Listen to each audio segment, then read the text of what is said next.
16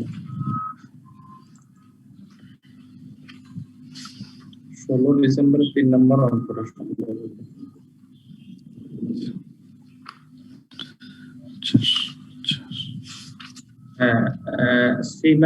সিনা study material থেকে আসছে এটা। জি জি জি জি স্যার। সেখানে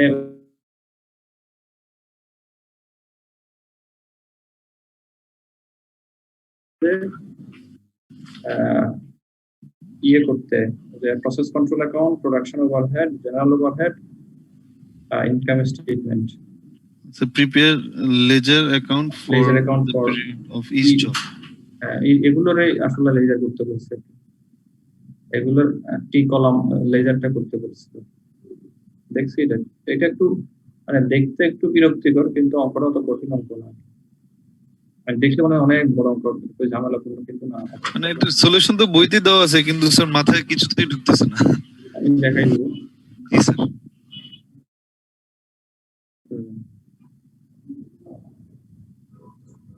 আজকের ক্লাস সম্পর্কে আমাদের পার্টিসিপেন্টরা জানে কিনা?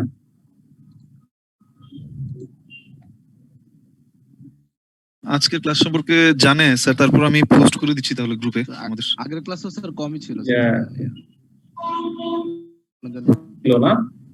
জি স্যার, ওই হয়েছে কি আমাদের ওই যে সম্ভবত এক্সামশন রেজাল্ট প্লাস হচ্ছে একটা গ্যাপ গেল, এই গ্যাপের পর আসলে স্যার আমাদের গ্রুপ স্টাডি থেকে শুরু করে সবকিছুতেই আসলে মেম্বার কমে গেছে স্যার। ক্লাস অন্যান্য ক্লাসে স্যার মেম্বার কম না, কিন্তু আমার ওই যে এর আগের ক্লাসটাতে তো স্টুডেন্ট ছিল। শনিবারের ক্লাসটা আমাদের আইসিএম পোস্টপোন করলো জি ইয়েদের জন্য।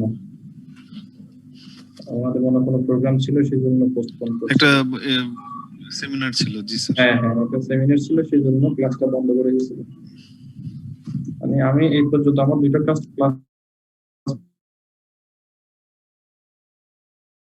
পোস্টপোন হলো, দুইটাই হচ্ছে আইসিএম পোস্টপোন করলো ওই স্পেশাল ক্লাসের জন্য। আচ্ছা, স্পেশাল ক্লাসের স্টুডেন্টদেরকে সাপোর্ট দিতে গিয়ে এই ক্লাসটা বন্ধ করা হয়েছিল। আবার গতকালকে গত লাস্ট ক্লাসটা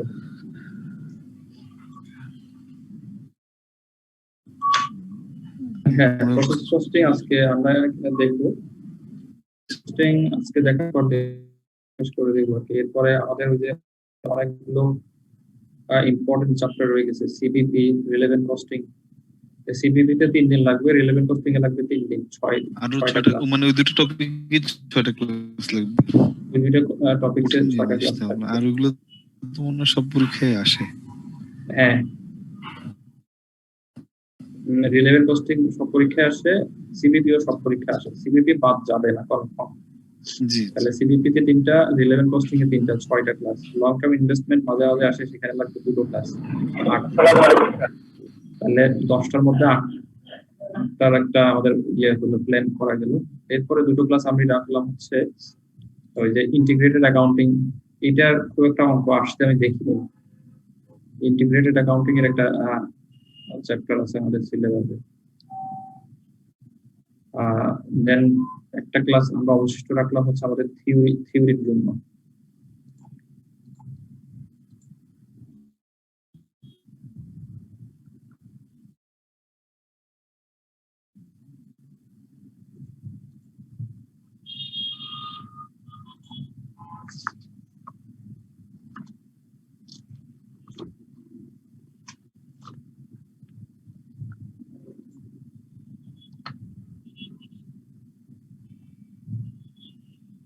পার্টিসিপেন্ট এখন পর্যন্ত 28 জন জয়েন করলো, আমি সহ 29 জন। আমরা কি তাইলে আরো 5 মিনিট ওয়েট করব? জি স্যার, 5 মিনিট দেখতে পারেন। মিন টাইম আপনাদের কারো কোনো সমস্যা থাকলে আলাপ করতে পারেন, যেটা আপনি যে কিছুক্ষণ আগে বললেন এইরকম আর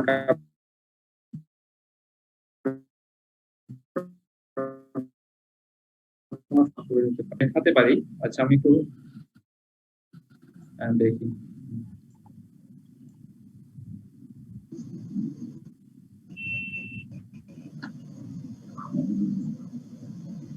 আসসালামু আলাইকুম। ওয়ালাইকুম সালাম ওয়া রাহমাতুল্লাহ। স্যার আজ পর্যন্ত অনেকগুলো ক্লাস করছি স্যার। হ্যাঁ বলেন, আজ পর্যন্ত অনেকগুলো ক্লাস করেছি কিন্তু মানে কোনোদিন সঠিকভাবে ক্লাস করতে পারলাম না, ওই নেট ডিসকানেকশন হয়ে যায় স্যার। অনেকগুলো ক্লাস করেছি কিন্তু অনেকগুলো ক্লাস করেছেন, নেট ডিসকানেক্টেড হয়ে যাচ্ছে। এখন তাহলে তো লাভ হলো কিছুই হইলো না। কিছু হলো না স্যার। হ্যাঁ? আপনার সঙ্গে ক্লাস করতে গেলে আমার নেট ডিসকানেকশন হয়ে যায় স্যার। আমি কিছু এদিকে আমার সমস্যা। আজকেও সমস্যা হচ্ছে স্যার। আপনি আপনি বাসা থেকে কানেক্টেড হন নাকি? জি জি জি স্যার, করোনার জন্য বাসায় আছি তো, এই কারণে গ্রামের ভিতরে আছি, সমস্যা একটু। আচ্ছা, ওয়াইফাই তো নাই, ওয়াইফাই তো সুযোগ নাই না? না না, ওয়াইফাই লাইনের সুযোগ নাই স্যার, হাঁটাহাঁটি করে ক্লাস করতে হয়।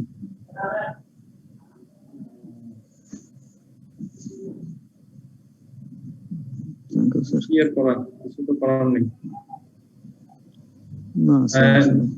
দিদার, How are you?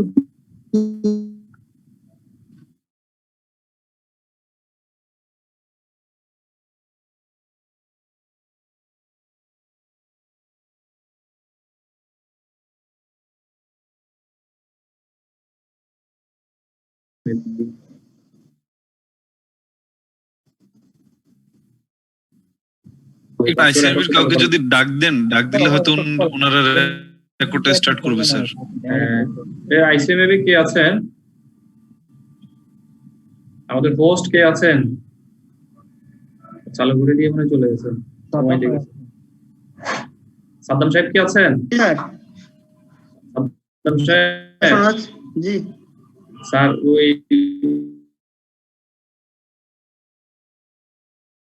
একটু র্যাপি রাখতেছেন আপনারা? হ্যাঁ স্যার রাখছি, আজকেটা একটু ডিলে হয়ে গেল স্যার। ঠিক আছে,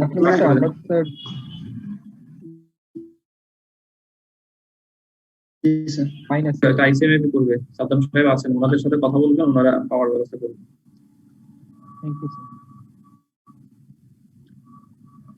তাহলে আমরা একটু পড়ি। Dhaka limited operates a job posting system. All jobs are carried out on JASIS premises. এখানে লিখলো ঢাকা লিমিটেড, আবার এখানে লিখলো হচ্ছে JASIS on premises। একবার বললো যে কোম্পানিটার নাম ঢাকা লিমিটেড, আবার বললো যে JASIS on premises। আচ্ছা, then delivered to customers as soon as they are completed.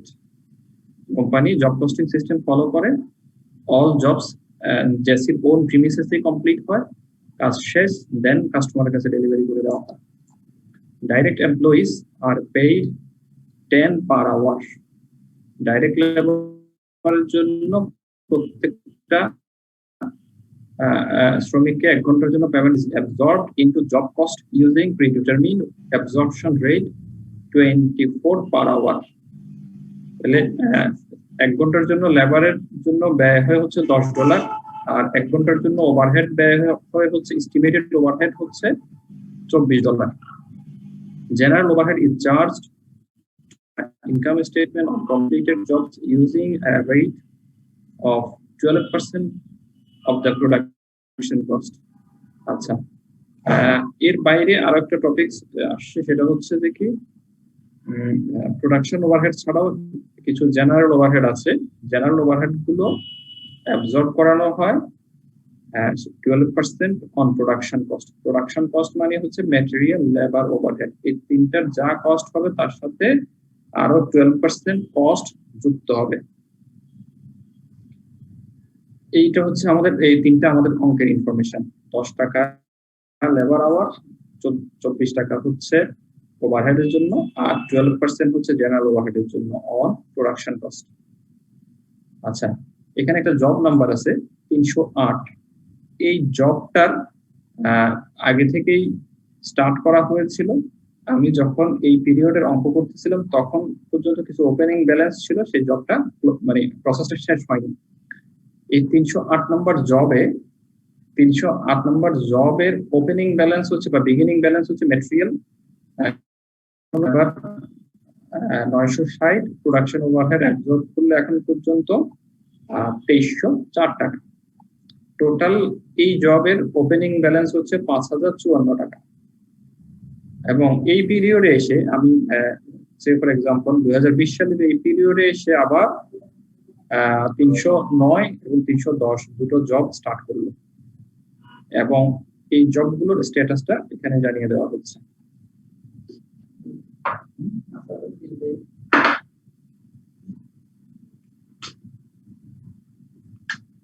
খালি আছে নাকি?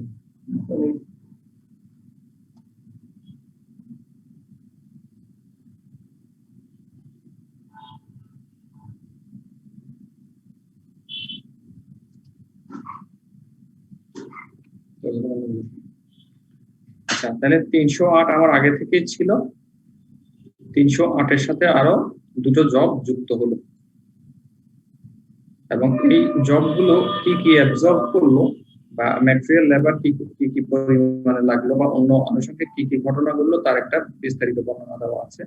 এরপরে স্ট্যাটাসটা হচ্ছে 308 309 এই দুটো জব কমপ্লিট হয়ে গেছে, 310টা প্রসেসে রয়ে গেছে। 308 নাম্বার জব কমপ্লিট করে বিক্রি করা হলো $9,900 আর এটা হচ্ছে $6,870। এখন cost of materials transfer to job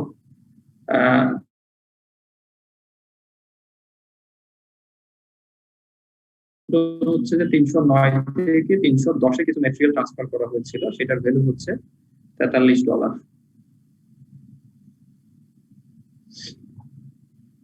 আরেকটা ঘটনা হচ্ছে যে production overhead cost incurred on credit 4,590, general overhead cost incurred on credit এত।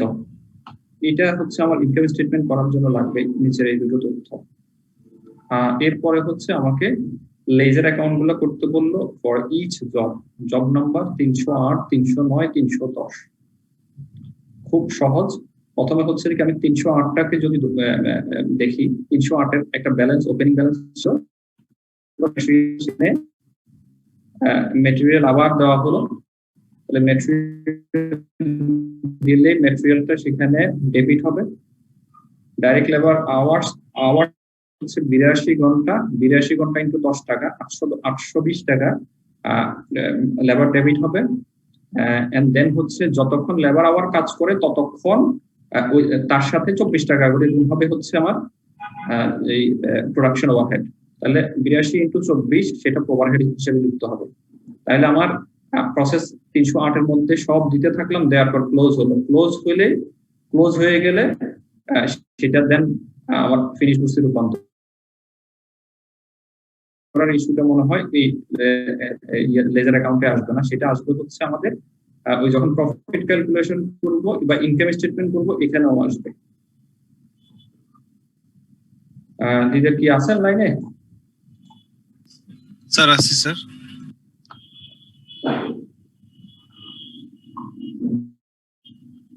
দিদার আছেন?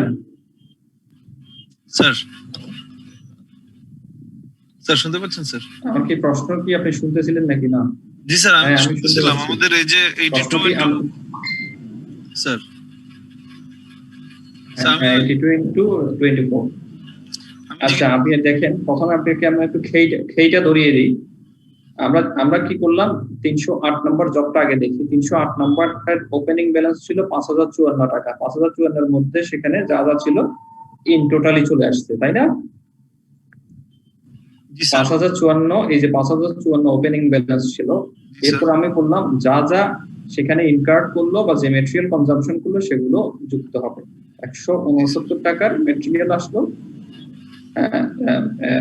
আমরা জার্নালটা কিভাবে দেই, জব কস্টিং এর জার্নালটা কিভাবে দেই? ম্যাটেরিয়াল যদি কোনো একটা স্পেসিফিক জবে ইস্যু করা হয় তখন কি হবে, work in process job number 308 debit material credit. Sir এই জিনিসটা একটু বুঝতে হবে স্যার, এটা একটু স্যার আরেকবার যদি বলেন। এটা একটা ম্যাটেরিয়াল আমি একটু লিখি এখানে উপরে দেখেন, ম্যাটেরিয়াল ইস্যু করা হলো জব নাম্বার 308 এ। আমাদের জার্নাল কি, work in process job number 308, work in process job number 308 debit কত টাকা, 169 টাকা। আচ্ছা, ক্রেডিট কি করব আমি? ম্যাটেরিয়ালস, স্টোর থেকে গেল, ম্যাটেরিয়াল ফ্রম স্টোরস। স্যার এটা জার্নাল এন্ট্রি হচ্ছে না?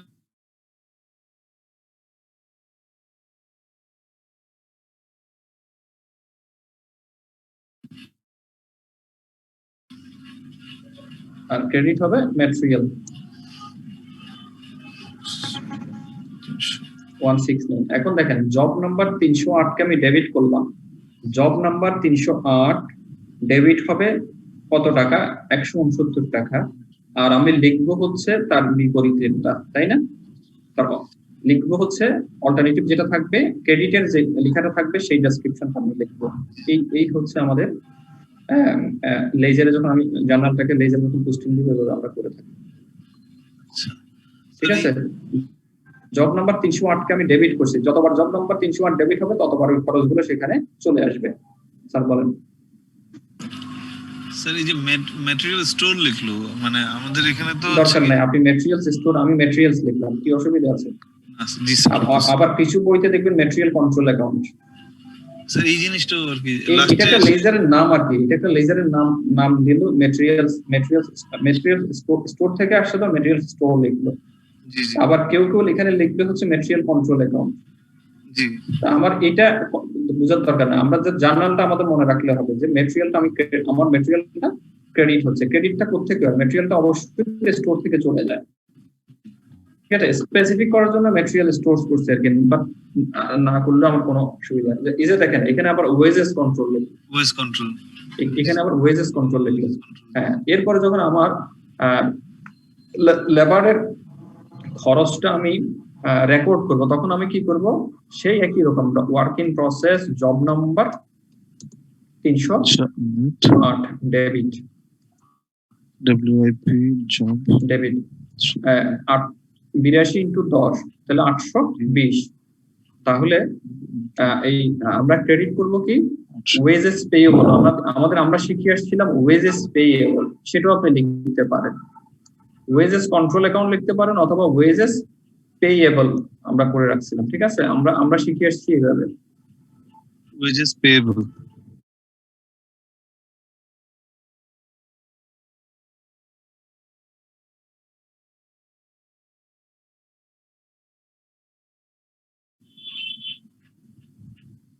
শোনা যাচ্ছে তো না আমাকে? ওয়েজেস পেয়েবলটা ক্রেডিট হচ্ছে কি আমাদের দায়টা বাড়ছে?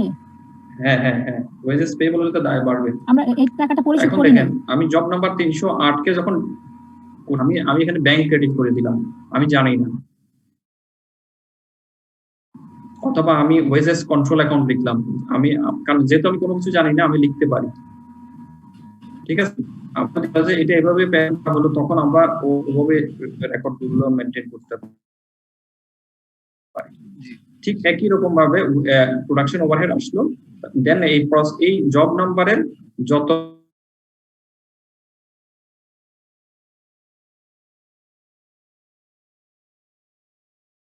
আমার ওই যে ইয়েগুলো এই অ্যাকাউন্ট গুলোতে বা লেজার অ্যাকাউন্ট গুলোতে এগুলো পোস্টিং আসলো, তাহলে জব নাম্বার কমপ্লিট হয়ে গেল। দেন সেটাকে আমি ক্লোজ করলাম ইয়ে দিয়ে। যখন এটা সেলস হয়ে যায়, আমরা জানি কি সেলসের জার্নাল কি?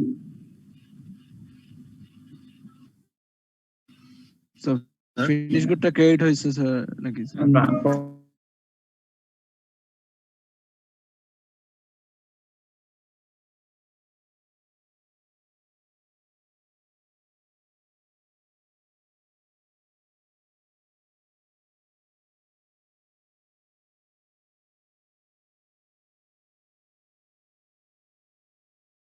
জবটাকে ক্লোজ করব তখন ওই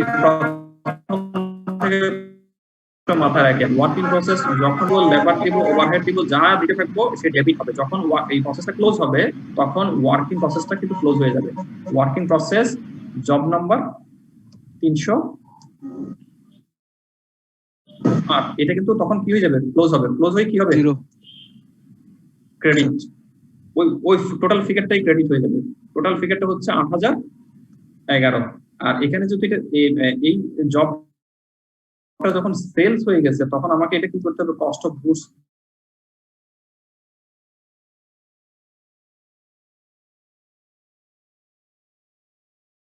আর প্রশ্ন যদি স্টার্টেড ইউনিট না থাকে তখন আমরা কি ট্রান্সফার ইউনিটের সাথে ওপেনিং যোগ করে ক্লোজিং বাদ দিয়ে দিব? বুঝি না, যদি স্টার্টেড ইউনিট দেওয়া না না। থাকে জি স্যার। হ্যাঁ ক্যালকুলেশন করে বের করবেন, কারণ আপনি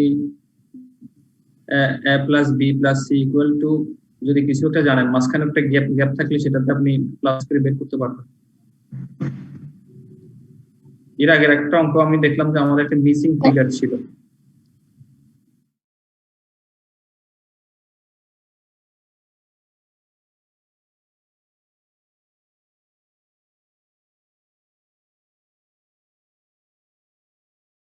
যে আমাদের যে স্টার্টেড ইউনিট ছিল ওখান থেকে ট্রান্সফার ইউনিট কত গেলেন? স্যার প্রশ্নটা আমি ভুলে গেছি, করতে পারতেছি না, sorry sir.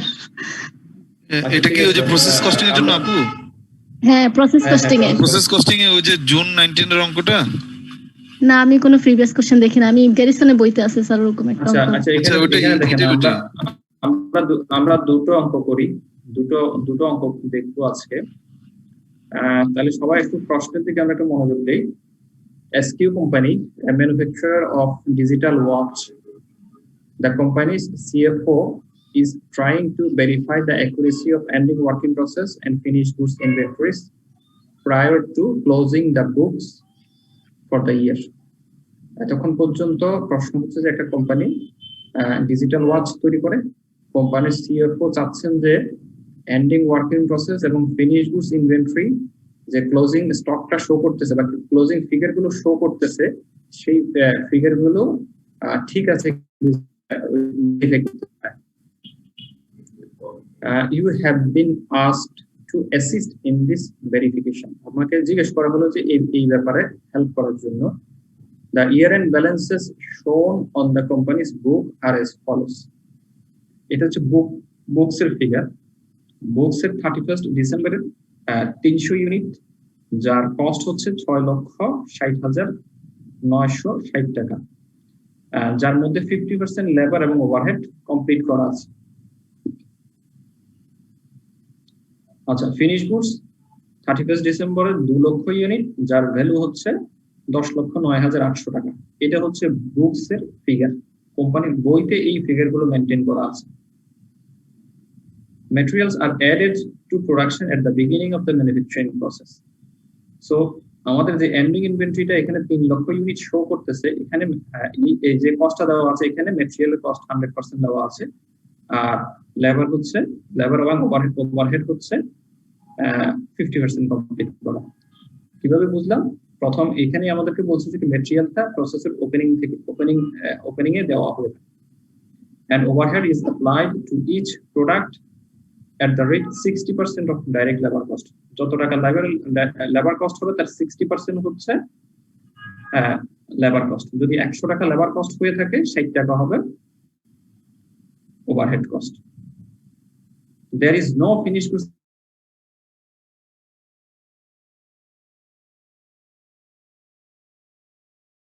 has disclosed the following data.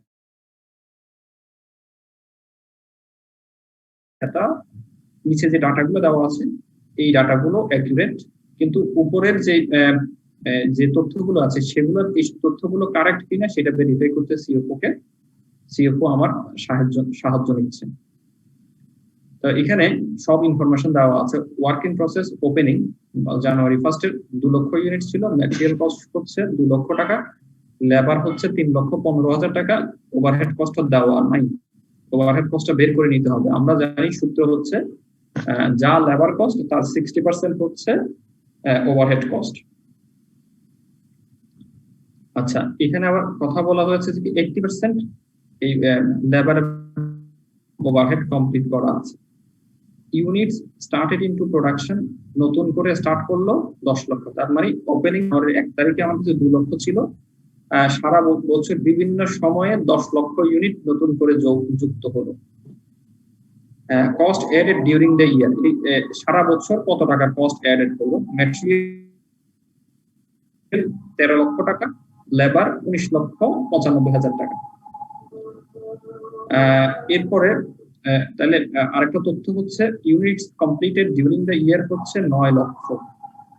2 লক্ষ ওপেনিং ছিল, 10 লক্ষ যুক্ত হলো, তার মানে 12 লক্ষ আমার কাছে অ্যাভেলেবল হলো। তার থেকে 9 লক্ষ ইউনিট কমপ্লিট হয়ে গেলে আরো 3 লক্ষ ইউনিট আমার কাছে রয়ে যায়।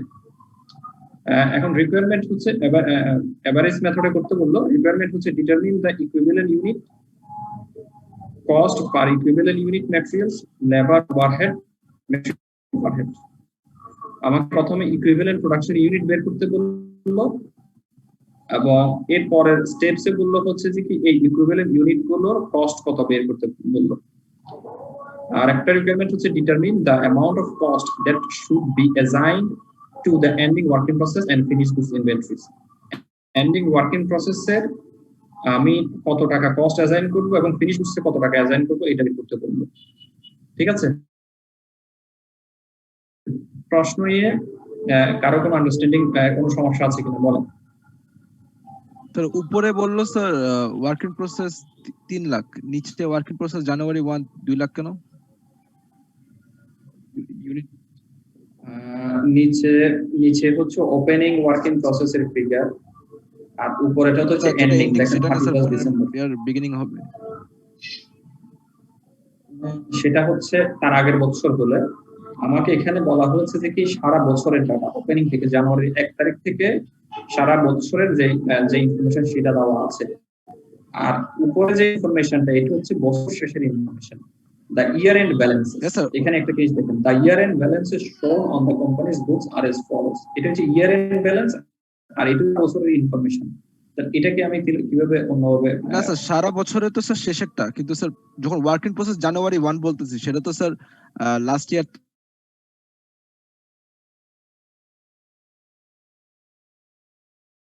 সলিউশনের দিকে যাব।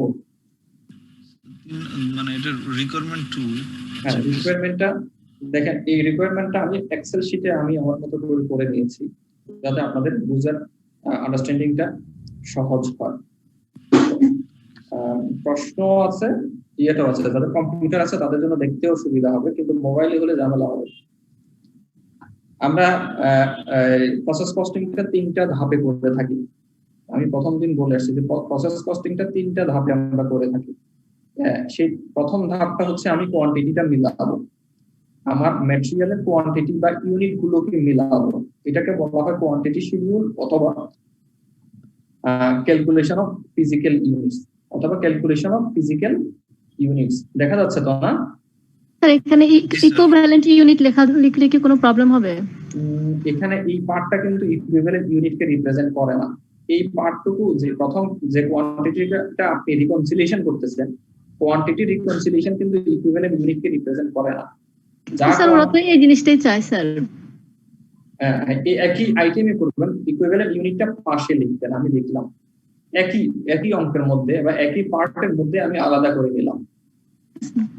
ঠিক আছে, এটা আলাদা না করলে আপনার জন্য ঝামেলা হবে। কারণ আপনি যদি এখানে বলেন যে ইকুইভ্যালেন্ট ইউনিট ক্যালকুলেশন, তাহলে এটা একটা ভুল ডিসিশন, ভুল রিপ্রেজেন্টেশন হবে। এটাকে আপনি কোয়ান্টিটি রিকনসিলিয়েশন, কোয়ান্টিটি ফিজিক্যাল ইউনিটের মিলকরণ ক্যালকুলেশন বলতে পারেন অথবা কোয়ান্টিটি শিডিউল বলতে পারেন। আচ্ছা, আপনি প্র্যাকটিস করার সময় আমাদের তো ছিল quantity schedule with equivalent unit, এটাই আমি একই জিনিসটাই করলাম। আমি কিন্তু ওইটা আলাদা করিনি। এই যে এই একটা ইকুইভ্যালেন্ট ইউনিটটা আমি নিচে নামিয়ে নিয়েছি আপনাদের বোঝার সুবিধার্থে। এটাকে আমি আবার এখানে জয়েন করে নিতে পারি। এটা কিন্তু জয়েন্ট আছেই, এখানে পার্সেন্টেজটা করে আমি একটু নিচে একটা স্টেপস নিয়ে নিচ্ছি যাতে ক্যালকুলেশনটা করতে সহজ হয়। ঠিক আছে, এটাকে আমি আবার উপর উঠাই নিতে পারবো। এটা ওই পার্টের মধ্যেই আছে, আমি কিন্তু পার্ট থেকে আলাদা করে নিই। আচ্ছা, এই পার্সেন্টেজ অফ কমপ্লিট মানে তো ইকুইভ্যালেন্ট ইউনিটের কতটুকু কমপ্লিট হলো, ওই ইউনিটগুলো কতটুকু পার্সেন্টেজ আমি নিব। এখানে এটা না নিয়ে আমি ইকুইভ্যালেন্ট ইউনিট দিয়ে দিতে পারি, তাহলেও আমার অঙ্ক শেষ। এটা আন্ডারস্ট্যান্ডিং এর জন্য আমি এটা একটু স্প্লিট করে নিলাম। আচ্ছা, আমরা দেখি আমার বিগিনিং ওয়ার্কিং প্রসেসে ছিল 2 লক্ষ। বিগিনিং ওয়ার্কিং প্রসেসে আছে হচ্ছে জানুয়ারি 1 তারিখে আমার ইউনিট ছিল 2 লক্ষ। 2 লক্ষ লিখলাম, দেন ইউনিট স্টার্ট করলো 10 লক্ষ দিয়ে, 10 লক্ষ যুক্ত করলাম। তাহলে আমার কোয়ান্টিটি বা ইউনিট অ্যাভেলেবল ছিল হচ্ছে আমার কাছে 12 লক্ষ। এই 12 লক্ষ থেকে ইউনিটস কমপ্লিট হলো 9 লক্ষ। প্রশ্নে দেওয়া আছে 9 লক্ষ লিখলাম। আবার তাহলে 12 লক্ষ থেকে 9 লক্ষ চলে গেলে আর থাকে 3 লক্ষ। আবার আমার প্রশ্নেও আছে যে কি at the end of the year আমার কাছে ইউনিট ওয়ার্ক ইন প্রসেসে রয়ে গেছে 3 লক্ষ, তাহলে আমার সাথে মিলে গেছে, তাহলে কোয়ান্টিটি শিডিউলটা আমার 100% মিলে যায়। ঠিক আছে? আচ্ছা, এখন আসেন ইকুইভ্যালেন্ট ইউনিট আমরা করব। আমাদের ইকুইভ্যালেন্ট ইউনিট করার সময় আমি আপনাদেরকে একটা সূত্র মুখস্থ করতে বলেছিলাম, সেটা হচ্ছে ইকুইভ্যালেন্ট ইউনিট ট্রান্সফারের ক্ষেত্রে 100% হবে, আর work in process ending work in প্রসেসের ক্ষেত্রে যতটুকু কমপ্লিট হলো ততটুকু আসবে। তাহলে আমরা এই জিনিসটা যোগ করলে ইকুইভ্যালেন্ট ইউনিটটা পেয়ে যাব। আমি আগের অঙ্কে ইকুইভ্যালেন্ট ইউনিটটা উপরে রেখেছিলাম, এবার একটু নামিয়ে নিলাম একটু বোঝার সুবিধাতে, আবার আমি এটাকে জয়েন করে দিতে পারি। 9 লক্ষ ইউনিট, ম্যাটেরিয়াল 100%, লেবার 100%, ওভারহেড 100% হয়ে গেছে, তাই না? কারো তো কোনো কনফিউশন নেই?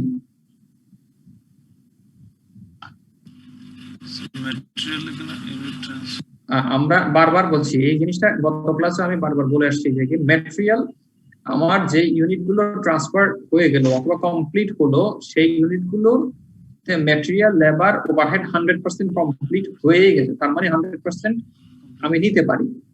সেই জন্য দেখেন unit transfer to next department 100%, 9 লক্ষ আমি 100% দিয়ে গুণ করলে 9 লক্ষই হয়, তাই না? এটা বলতে গুণ করার সাথে আমি রাখছি, নাইলে কিন্তু এটা আকারে আমার দরকার হতো না।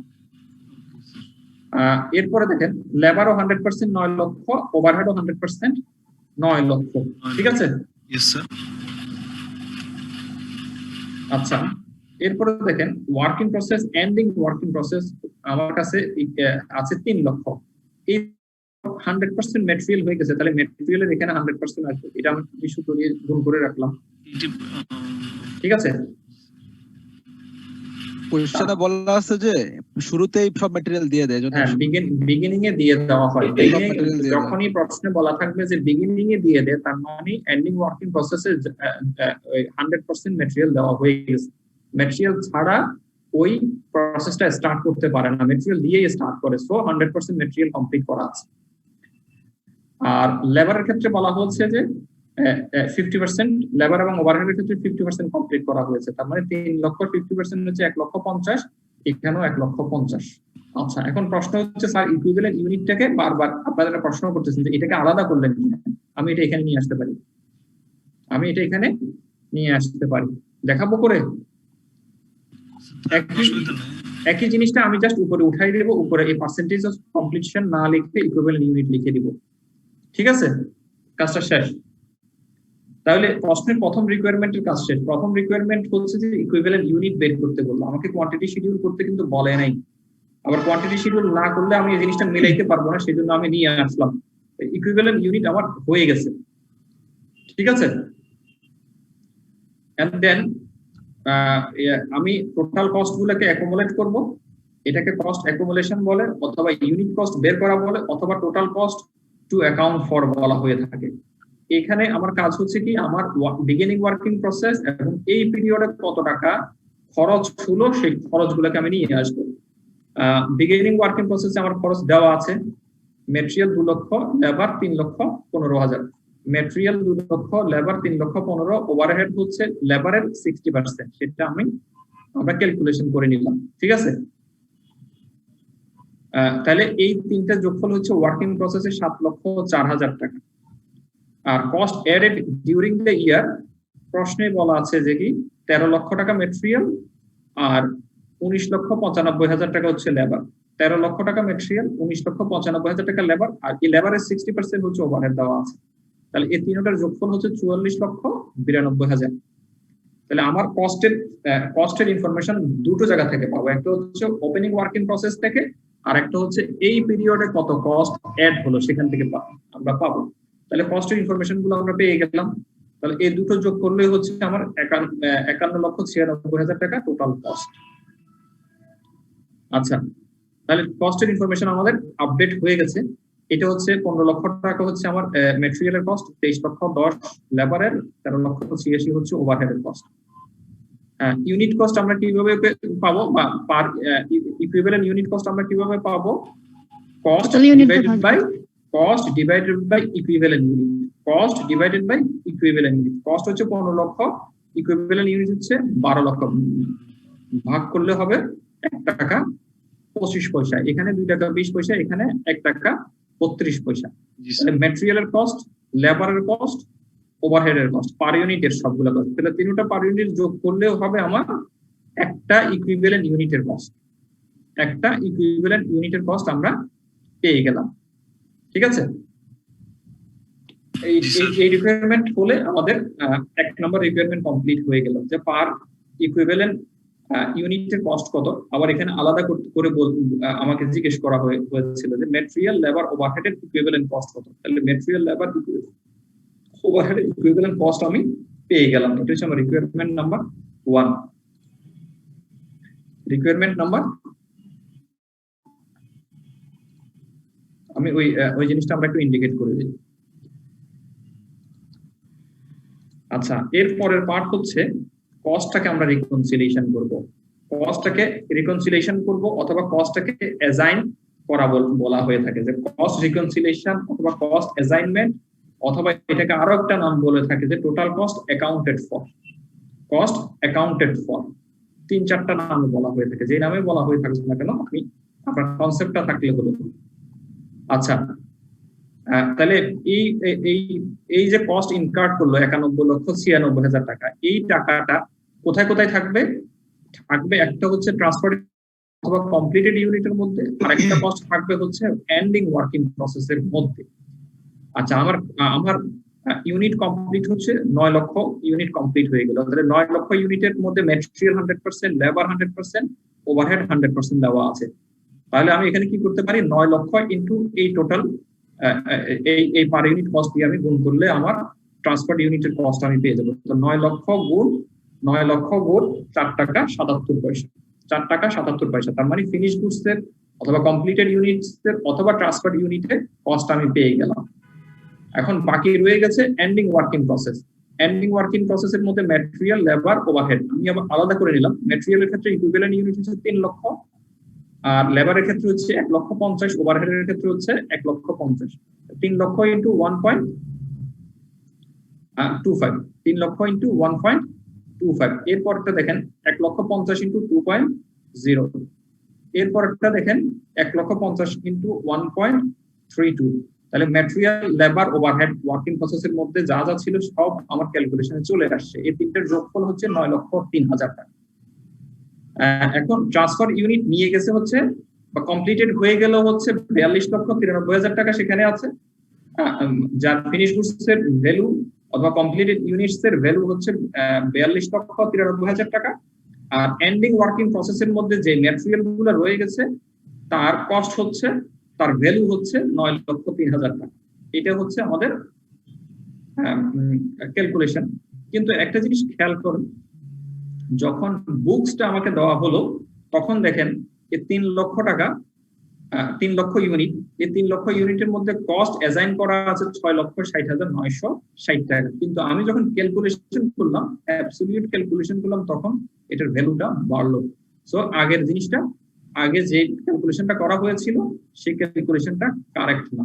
আমাদের সেকেন্ড রিকোয়ারমেন্ট হচ্ছে determine the amount of cost that should be assigned to ending working process.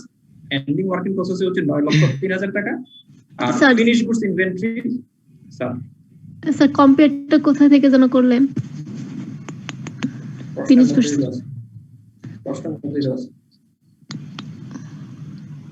আচ্ছা, আমি 3 লক্ষ ইউনিটের, আমার প্রশ্নে বলা আছে 3 লক্ষ ইউনিটের কস্ট হচ্ছে 6,60,960 টাকা। কিন্তু আমি যখন ক্যালকুলেশন করলাম তখন পেলাম হচ্ছে 9,03,000 টাকা। ঠিক আছে? জি স্যার।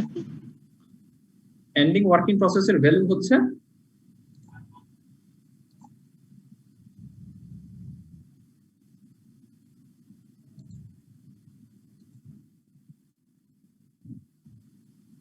স্যার এটা একটা প্রশ্ন, এটা একটা রিকোয়ারমেন্ট। হ্যাঁ স্যার বলেন।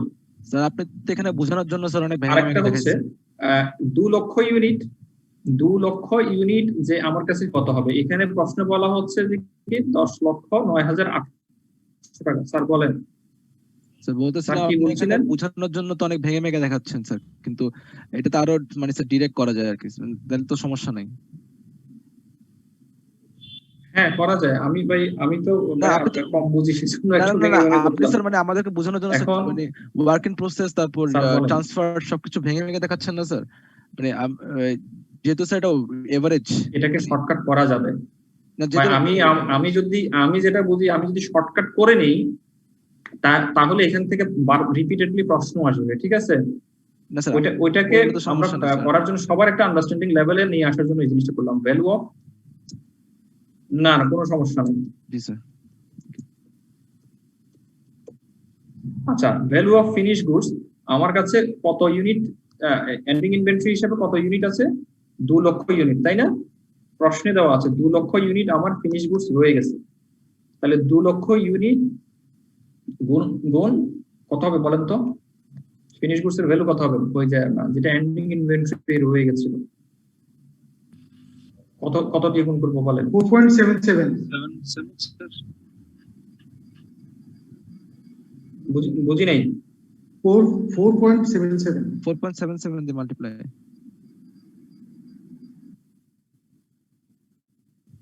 আমার কথা কি শোনা যাচ্ছে?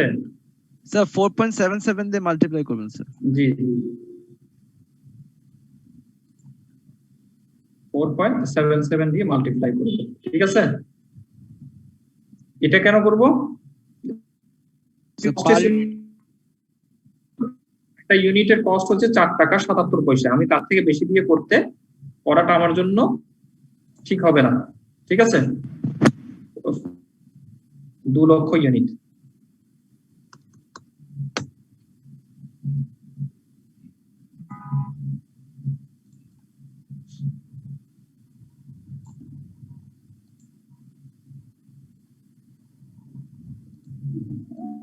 স্যার আমরা এখানে কি স্যার আলাদা আলাদা করে 9,54,000 টাকা, কিন্তু এখানে অঙ্কে দেওয়া আছে হচ্ছে, আমার বুকস এর রেকর্ড আছে হচ্ছে 10,09,800 টাকা। এন্ডিং ওয়ার্ক ইন প্রসেসের ভ্যালু ছিল 6,60,000 টাকা, কিন্তু আমরা যখন ক্যালকুলেশন করলাম এটার উত্তর হচ্ছে 9,03,000 টাকা।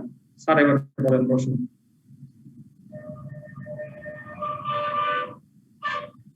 স্যার এই প্রশ্নটা বুঝি নাই লাস্টে, যেটা 9,54,000 স্যার।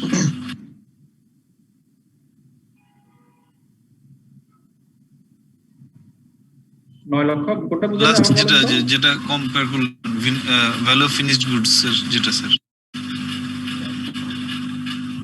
একটু ডিস্ট্রাক্ট হয়ে গেলাম। প্রশ্নে বলা ছিল, প্রশ্নে, আবার বলি, প্রশ্নে আপনাকে প্রশ্নে দুটো রিকোয়ারমেন্ট ছিল। একটা হচ্ছে যে কি ওয়ার্কিং প্রসেস, এন্ডিং ওয়ার্কিং প্রসেসের ভ্যালু শো করতেছে হচ্ছে 3,60,960 টাকা, আর ফিনিশ গুডস এর কস্ট শো করতেছে 10,09,800 টাকা। আমাকে এই জিনিসটা দিয়ে বললো যে ভাই এটা আমার বিশ্বাস হচ্ছে না, আপনি আবার আমার তথ্যগুলো যাচাই বাছাই করে একটু কস্টিংটা দেখেন, কস্টিংটা দেখে আমাকে বলেন যে determine the amount of cost that should be assigned, cost কত অ্যাসাইন,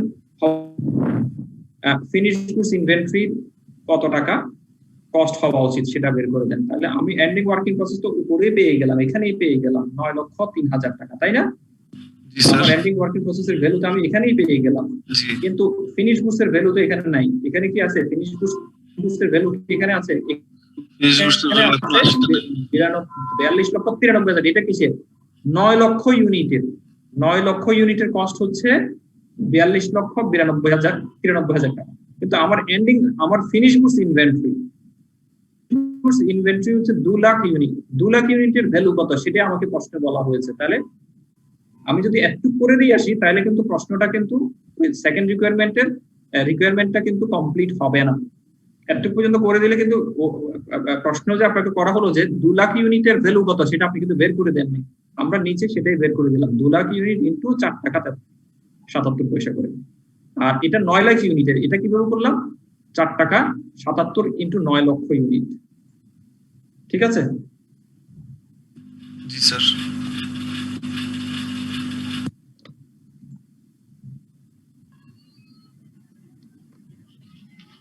আচ্ছা, আর কারো কোনো প্রশ্ন আছে কিনা? ও সরি, এটা আপনি কোনো ইয়ারে পাবেন না। এটা আমরা একটা স্ট্যান্ডার্ড প্রশ্ন নিয়ে আসছি আপনাদের প্রসেস কস্টিং এর একটু আন্ডারস্ট্যান্ডিংটা ক্লিয়ার করার জন্য। এটা আমি আপনাদেরকে দিয়ে দিব, যেন আপনারা দেখতে পারেন। এটা আগের একটা অঙ্ক 2014 সালে আসছিল, এটা আগের সিলেবাস। আচ্ছা স্যার আমাদের প্রসেস কস্টিং এর আর কোনো ক্লাস হবে? আজকে আন্ডারস্ট্যান্ডিংটা আপনাদের যদি ক্লিয়ার হয় আর হয়তো হবে না।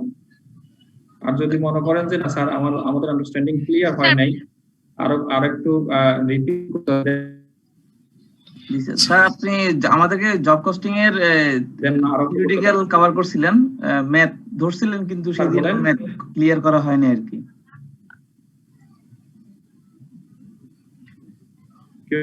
কেউ একটু প্রশ্ন করতে চাইছিলেন মনে হয়।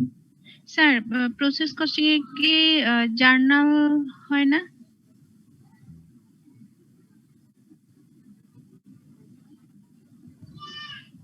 হ্যালো, ইন্টারাপশন করতেছে। জার্নাল, হ্যাঁ জার্নাল হয়। আমরা প্রথম ক্লাসে জার্নাল গুলো শিখিয়েছিলাম। আপনি কি প্রথম ক্লাসে ছিলেন? প্রথম ক্লাসে দেখছিলাম আপনি বলছিলেন আর কি, জার্নাল গুলো একবার রিপিট করছিলেন জব কস্টিং এর। হ্যাঁ, কিন্তু ওই প্রসেস কস্টিং এর যখন অঙ্ক আসে সেই সময় কিন্তু জার্নাল গুলো আসে না। কিন্তু আমাদের আন্ডারস্ট্যান্ডিং ক্লিয়ার এর জন্য জার্নাল গুলো শিখে নেওয়া উচিত। যদি কোনো এক সময় লেজার অ্যাকাউন্ট করতে বলে বা কোনো একটা কিছু ডিফারেন্ট ওয়েতে আসে, তখন আন্ডারস্ট্যান্ডিং ক্লিয়ার না থাকলে ঝামেলায় পড়তে পারেন। সেই জন্য জার্নাল গুলো আমরা একটু দেখেছিলাম। স্যার আমাদের কি জব কস্টিং এর ম্যাথ করাবেন, মানে আসে কিনা? জব কস্টিং এর আজকে মানে প্রথম দিকে আমি একটা অঙ্ক দেখিয়ে দিচ্ছিলাম। জি স্যার, প্রশ্ন নিয়ে একটু আলোচনা করেছিলেন স্যার। ওই জিনিসটা আপনারা একটু দেখে নিন, পরবর্তী ক্লাসে আমার সাথে একটু আলাপ করবেন। ওইটা আমি আবার একটু 10 মিনিট আপনাদেরকে বোঝানোর চেষ্টা করব। জি স্যার, ধন্যবাদ স্যার। প্রসেস কস্টিং এর ওই যেখানে প্রবলেমে পড়তেছিল সেই জিনিসটা মোটামুটি আমি একটা আন্ডারস্ট্যান্ডিং দেওয়ার চেষ্টা করলাম। যেহেতু আমাদের পার্টিসিপেন্টও কম ছিল, সবাই আস্তে আস্তে ওই সুযোগে আমরা একটু ওই জিনিসটা নিয়ে আলাপ করে দিচ্ছিলাম। প্রসেস কস্টিং এ কি জার্নাল আসে এক্সামে? প্রসেস কস্টিং এ জার্নাল কখনো আসতে আমি দেখি নাই, কিন্তু মাঝে মধ্যে লেজার অ্যাকাউন্ট আসতে পারে। কিন্তু এই প্রশ্নটা হচ্ছে গত ক্লাসে আমি আলোচনা করেছিলাম আপনাদের সাথে। এটা হচ্ছে জুন 19-এর সবাইকে দেখছেন এটা? জুন 19-এর এটা দেখলাম স্যার। পারবেন? জি স্যার পারবো, কিন্তু স্যার এখানে একটা প্রশ্ন আর কি, ওখানে যে রিকোয়ারমেন্ট 1 এর যে অ্যানসারটা 95,000 যেটা আসে, এটা আমাদের ওই ইকুইভ্যালেন্ট ইউনিট বের করার সময় যেটা আসে, সেটা স্যার মানে কিভাবে প্রেজেন্ট করব? একটু প্রেজেন্টেশনের ব্যাপারটা একটু মিসকনসেপশন আছে, একটু যদি এমনি ক্যালকুলেশন ওকে স্যার, হ্যাঁ এটার অ্যানসার গুলো প্রেজেন্ট কিভাবে করব এটা যদি একটু। আচ্ছা, আমি এক প্রশ্নটাতে যাই, তারপর উত্তর দিতে পারবো।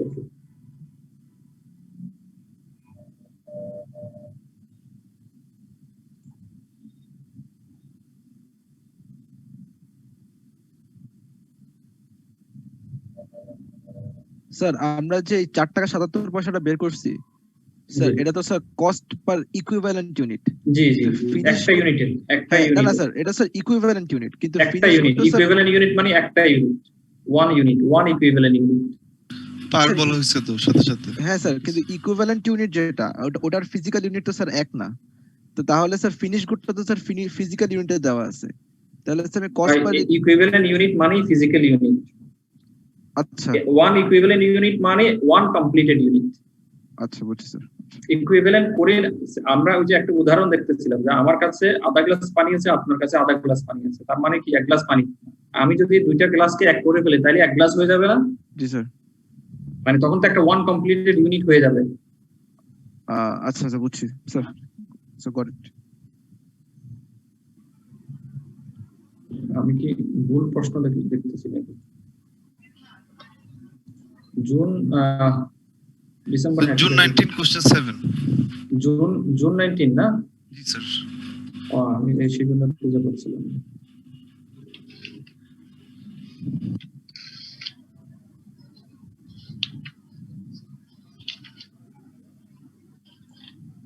এই যে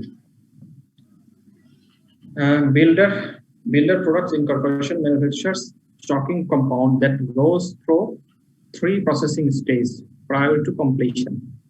একটা প্রোডাক্ট তৈরি করতে গেলে 3টা প্রসেসিং ডিপার্টমেন্টকে পার হলে দেন কমপ্লিটেড ইউনিটে রূপান্তরিত হয়। Information on work in the first department, cooking is given below.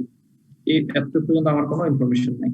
এরপরে ডাটাগুলো থেকে আমি আমাদের তথ্যগুলো নিব যে পাউন্ড ইন প্রসেস, এটা পাউন্ড হতে পারে, কেজি হতে পারে, ইউনিট হতে পারে, যাই বলুক না কেন এটা নিয়ে আমার চিন্তা করার দরকার নাই। ইন প্রসেস মে 1 মে 1 তারিখ মানে ওপেনিং, ম্যাটেরিয়াল 100% কমপ্লিট করা আছে, কনভার্সন 80% কমপ্লিট করা আছে। আমি এর আগের অঙ্কে আমরা করলাম কি ম্যাটেরিয়াল লেবার ওভারহেড তিনটা আলাদা করে নিলাম, কিন্তু এখানে কনভার্সন করতে দেওয়া আছে। কনভার্সন মানে কি লেবার এবং ওভারহেড দুটোটা একসাথে আছে।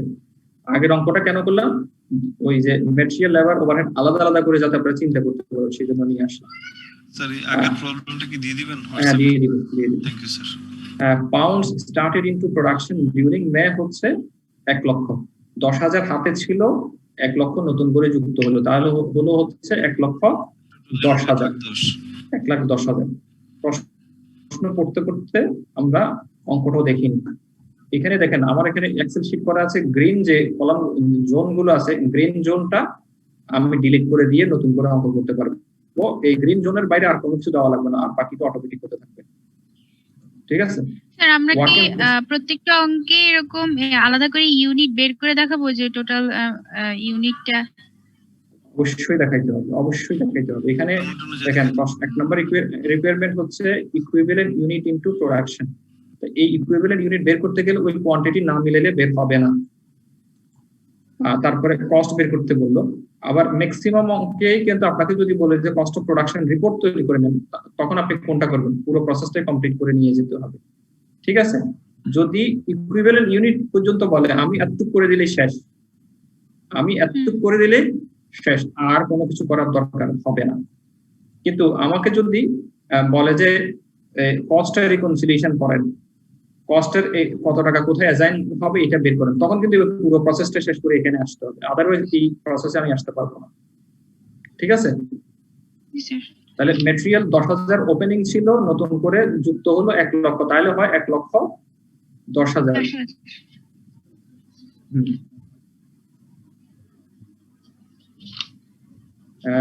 আফরোজা আক্তার, গ্যারিসনের প্রবলেম নাম্বার 4/16, তাই না? স্যার আপনি যেটা করাচ্ছেন সেটা। আচ্ছা জি জি, আপনাদের সবাই থেকে দেখেন আপনি। আচ্ছা ঠিক আছে, ওই গ্যারিসনের 3-4টা অঙ্ক আছে, এই স্ট্যান্ডার্ড 3-4টা অঙ্ক আছে, সবগুলো অঙ্ক আপনারা দেখে নিবেন। স্যার আগেরটাও ছিল, আগেরটা 18 নম্বর অঙ্ক ছিল। 18 নম্বর আমি দেখিনি ভাই। ঠিক আছে, তাহলে এই 3-4টা অঙ্ক সবগুলো একটু দেখে নিলে মোটামুটি মোটামুটি আন্ডারস্ট্যান্ডিং আপনাদের ক্লিয়ার হয়ে যাবে। আচ্ছা, এরপরে প্রশ্নে বলা হচ্ছে যে কি আমরা এই দুটো ইনফরমেশন পেলাম,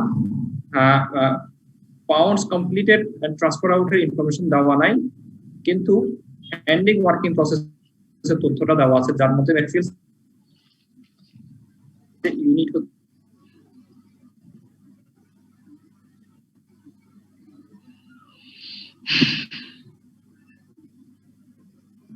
স্যার ডাটা কানেকশন মনে একটু ডিস্টার্ব করে। আমি এটা প্রবলেম কি শুধু আমার না সবার?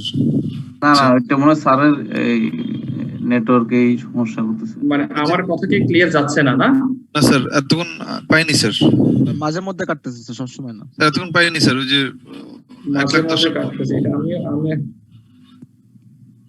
1,10,000 পর। আচ্ছা অসুবিধা না, আমি আমার তো আইটির লোক নাই, এখন কি করবো জানি না। আমি অন্যভাবে একটু ট্রাই করে দেখতে পারি, আপনার একটু আর সময় তো বেশি নেই। আচ্ছা, আমি একটু ট্রাই করি। হ্যাঁ, হরনগেনের বইয়ের মধ্যে প্রসেস কস্টিং কত নম্বর চ্যাপ্টার কে বলতে পারেন? স্যার কোশ্চেনটা একটু অন রাখেন তো স্যার, এটা করতেছি তো স্যার। হরনগেনে 22 নম্বর অধ্যায় চ্যাপ্টার 10-এ।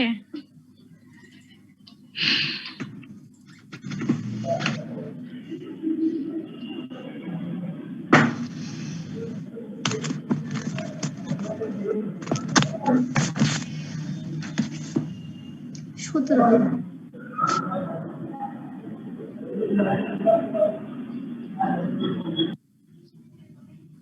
হর্নগ্রেনের 16 নম্বর চ্যাপ্টারে ওই যে 707 নম্বর পেজের দিকে পাবেন 17তে আছে 17 নম্বর চ্যাপ্টার প্রসেস কস্টিং 707 10-এর মধ্যে তো আমি পাই নাই।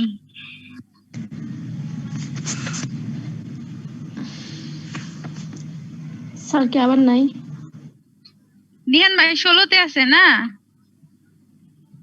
পেজ নাম্বার 707 এ থাকার কথা। 70 আচ্ছা গ্যারিসনের প্রবলেমটা কোন এডিশনের বই থেকে? 16 এডিশনের, আমার বইয়ের মধ্যে তো 16 এডিশন 16 নাম্বার। ওটার নাম তারের পোস্ট কারিকুলাম ইন্টারনেট। এই চ্যাপ্টারটাই তো প্রসেস কস্টিং। হর্নগ্রেনের 16 এডিশন হলে 17 নম্বর 17 চ্যাপ্টার। 17 পেয়েছি Right. 17 এ পেয়েছি প্রসেস কস্টিং। প্রসেস কস্টিং 698 থেকে আচ্ছা, আমার কথাটা কি এখন শোনা যাচ্ছে? এতক্ষণ আমি Sir, ওয়াইফাই তে এখন ছিলাম, clear. মনে হয় ওই ওয়াইফাই তে আমার কথাগুলো মনে হয় ভেঙে ভেঙে যাচ্ছিল। আমি এটাও নিজে ফিল করতেছিলাম, মনে হয় কোথাও একটা সমস্যা হচ্ছে, জি স্যার কারণ আপনাদের সাথে স্পন্টেনিয়াস কথাবার্তা হচ্ছিল না। এখন আবার ওই মোবাইলে হটস্পট দিয়ে মানে চেষ্টা করতেছি আর কি। তো ক্লিয়ার আছে স্যার এখন? এখন ক্লিয়ার আছে না? Better now. স্যার এখন স্মুথ আছে। আচ্ছা, ঠিক আছে। আচ্ছা, আমরা এই প্রশ্নটা খুবই সহজ, সেজন্য একটু দ্রুত এগোচ্ছিলাম। যে ম্যাটেরিয়াল 10,000 ছিল আমার ওপেনিং এ, 10,000 পাউন্ড ওপেনিং এ ছিল, 1 লক্ষ আমি নতুন করে স্টার্ট করলাম, তাহলে 1,10,000 হলো। এর মধ্য থেকে বেশিরভাগই আমার ট্রান্সফার আউট হয়ে গেছে বা কমপ্লিটেড হয়ে গেছে, আর মানে এন্ডিং ওয়ার্কিং প্রসেসে রয়ে গেছে হচ্ছে 15,000। তাহলে 1,10,000 থেকে 15,000 বাদ দিলে 95,000 টাকা, 95,000 ইউনিট আমার ট্রান্সফার আউট হয়ে গেছে। স্যার আচ্ছা, এখানে যদি এই ট্রান্সফার আউটটা, এই ফিগারটা না থেকে অন্য আরেকটা ইনফরমেশন দেওয়া থাকতো যে নরমাল লস 5,000 ইউনিট, সেক্ষেত্রে কিন্তু কমপ্লিটেড ইউনিট হচ্ছে 90,000। বুঝি নাই স্যার নরমাল। আচ্ছা, বুঝেন না, আবার একটু বলি। 10,000 ওপেনিং ছিল, 1 লক্ষ নতুন করে যাত্রা শুরু করলো, স্টার্ট করলো, তাহলে 1,10,000 হয়। 15,000 এন্ডিং ওয়ার্কিং প্রসেসে রয়ে গেছে, তার মানে বাকিগুলো সবগুলো কমপ্লিটেড হয়ে গেছে। সেটা কিন্তু আমাকে দেয় নাই প্রশ্নে, কিন্তু প্রশ্নবোধক চিহ্ন রেখে চলে গেছে। সেই ফিগারটা আমাকে ক্যালকুলেশন করে বের করে নিতে হলো। আচ্ছা, আবার অঙ্কে এরকম যদি কোনো ইনফরমেশন থাকে যে নরমাল লস 5,000 ইউনিট, এখানে যদি আমি আরেকটা ইনফরমেশন দেই নরমাল, এটা এই অঙ্কে নাই, নরমাল লস 5,000 ইউনিট, তাহলে উপরে ট্রান্সফার আউট কত হবে বলেন তো? 90,000। 90,000 হবে, না হলে আপনার অঙ্ক মিলবে না, ইনফরমেশন গুলো মিলবে না। স্যার নরমাল লসটাকে আমরা পরে আবার কি করব? আচ্ছা, এটা প্রশ্ন কোশ্চেন যেহেতু বলি, নরমাল লস, আমি যদি আপনাকে একটা প্রশ্ন করি যে নরমাল লস সাধারণত আমরা ক্যালকুলেশনে নিতে পারি না। এখন আপনি বাজার থেকে কিছু পণ্য কিনেন বা বাজার থেকে কিছু সদাই করে থাকেন। আমি সে ফর এক্সাম্পল আগের ওই ডিমের এক্সাম্পলে আসি, যে আপনি বাসার জন্য প্রতি মাসে আপনার 100টা ডিম দরকার হয়।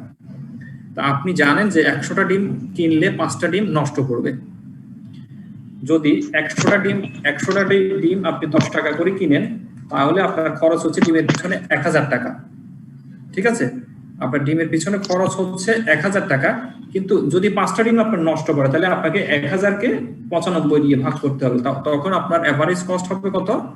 10 টাকা 52 পয়সা। তাহলে নরমাল লসটাকে আমরা কি করলাম? নরমাল লসটাকে আমরা ক্যালকুলেশন থেকে বাদ দিয়ে দিই। নরমাল লসের কস্টটা গুড ইউনিট গুলো অ্যাবজর্ব করে নেয়। কথা কি বোঝা গেল? জি স্যার। স্যার নরমাল লস কি অন্য কোনো নামে আসতে পারে? না, নরমাল লসটা নরমাল লস নামে থাকবে। নরমাল লস হিসেবে আমরা বিভিন্ন জায়গায় দেখে এসেছি, অন্য নামে আমার মনে হয় আমি পাইনি। আচ্ছা থ্যাংক ইউ। ঠিক আছে, এখানে যেহেতু নাই, আমরা এটা রাখলাম না।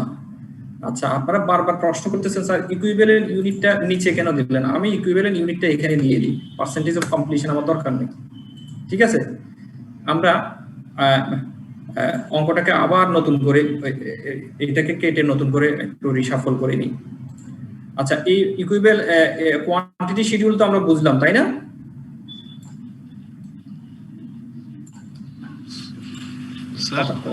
কথা বলবেন না, না হলে আমি বুঝবো যে আমি আমার কথা বুঝছি। এখন আমরা ইকুইভ্যালেন্ট ইউনিটে আসি। প্রশ্নে বলা আছে যে কি ম্যাটেরিয়াল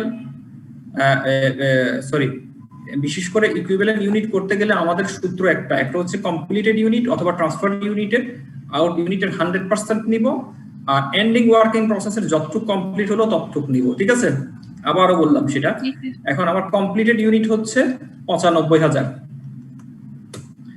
এখন আমি ইকুইভ্যালেন্ট ইউনিট এখানেই করে ফেলি, তাহলে ম্যাটেরিয়ালের ক্ষেত্রে 95,000 ইনটু 100% ইনটু 100%।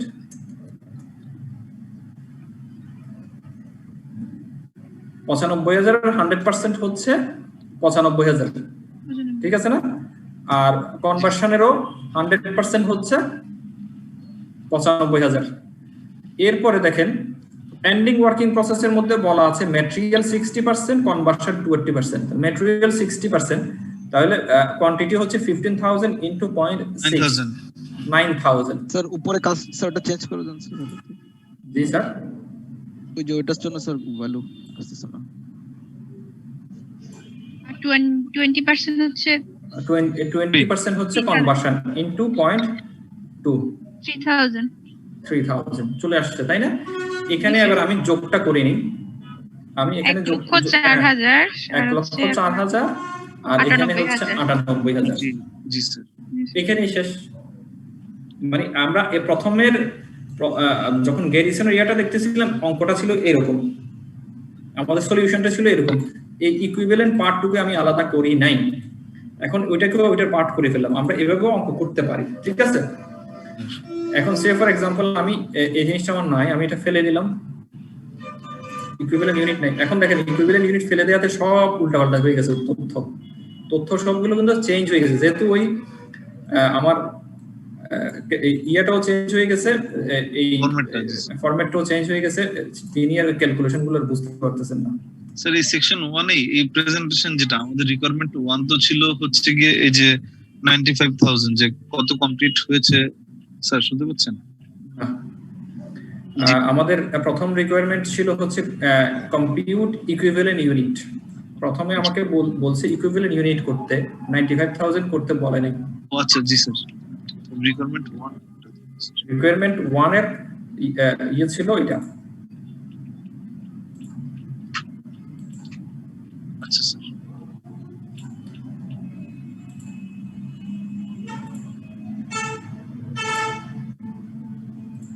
স্যার যদি সবগুলো রিকোয়ারমেন্ট আলাদা আলাদা করে স্যার একটা ধাপে ধাপে দেয়, আর আমি যদি সবগুলো একবারে করে ফেলি তাহলে তো স্যার হয়ে যাবে না স্যার? সাধারণত এভাবেই দিবে, ধাপটা এভাবে ফলো করবে। কারণ প্রথমে বলবে যে কোয়ান্টিটি শিডিউল করেন, মানে আমি যদি বড় করি আর কি, প্রথমে বলবে কোয়ান্টিটি শিডিউল করেন, তারপরে বলবে ইকুইভ্যালেন্ট ইউনিট বের করেন, তারপরে বলবে যে ইকুইভ্যালেন্ট ইউনিটের কস্ট বের করেন, তারপরে বলবো যে কস্টগুলোকে অ্যাসাইন করেন। স্যার আমি 4টা ধাপে বলতে পারি আর কি। হ্যাঁ, আমি একবারে যদি করে দিই তাহলে তো স্যার অসুবিধা নেই। কিন্তু ওই যে উত্তর কোনটা আপনাকে দেখাই দিতে হবে যে ইকুইভ্যালেন্ট ইউনিট হচ্ছে রিকোয়ারমেন্ট নাম্বার, এটা হচ্ছে রিকোয়ারমেন্ট, আমি রিকোয়ারমেন্ট, এটা হচ্ছে 1। এখানে আমার রিকোয়ারমেন্ট 1 এর উত্তর দেওয়া হয়ে গেছে, তাই না? আচ্ছা, এরপরে আসি কস্ট গুলোকে অ্যাকুমুলেট করব। কস্ট অ্যাকুমুলেট করব কিসের? ওপেনিং ওয়ার্কিং প্রসেসের কস্ট এবং কস্ট এই পিরিয়ডে যা যা অ্যাড হলো। তাহলে দেখেন কস্ট কিন্তু আলাদা দেওয়া আছে। ওপেনিং ওয়ার্কিং প্রসেসের কস্ট হচ্ছে এগুলো 1,500 আর 7,200, ম্যাটেরিয়ালের জন্য 1,500, কনভার্সনের জন্য হচ্ছে 7,200 টোটাল। আর cost added during the year হচ্ছে ম্যাটেরিয়ালের জন্য 1,54,500, কনভার্সনের জন্য হচ্ছে 90,800। এই জিনিসগুলো আমি নিয়ে আসলাম। ম্যাটেরিয়ালের এখানে 1,500, এখানে 7,200। এটা কিন্তু ওই যে ওভারহেড এখানে নাই, এটা হচ্ছে আসলে বেসিক্যালি কনভার্সন।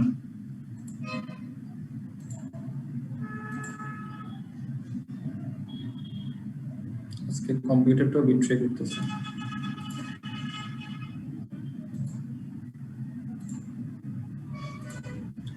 এখন দেখেন আমি কস্টগুলোকে নিয়ে আসলাম ম্যাটেরিয়ালের জায়গায়, ম্যাটেরিয়াল 1,500, কনভার্সনের জায়গায় নিয়ে আসলাম। তাহলে ওপেনিং ইনভেন্টরি কস্ট হচ্ছে 8,700, কস্ট এডেড হলো আমার 1,54,500, আর একটা হচ্ছে 90,800।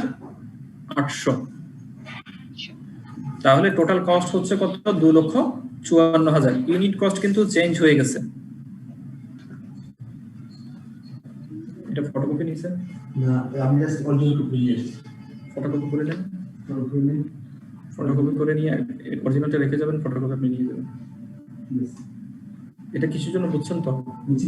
বুঝার জন্য। ঠিক আছে, এটা ভালো কাজ হয়েছে, সুন্দর কাজ হয়েছে। আচ্ছা, আমরা ইকুইভ্যালেন্ট ইউনিটের কস্ট বের করব। তাহলে ইকুইভ্যালেন্ট ইউনিটের কস্ট কিভাবে বের করতে পারি আমরা? ম্যাটেরিয়ালের ইকুইভ্যালেন্ট কস্ট কিভাবে বের করব? Total cost divided by equivalent unit. আর এখানে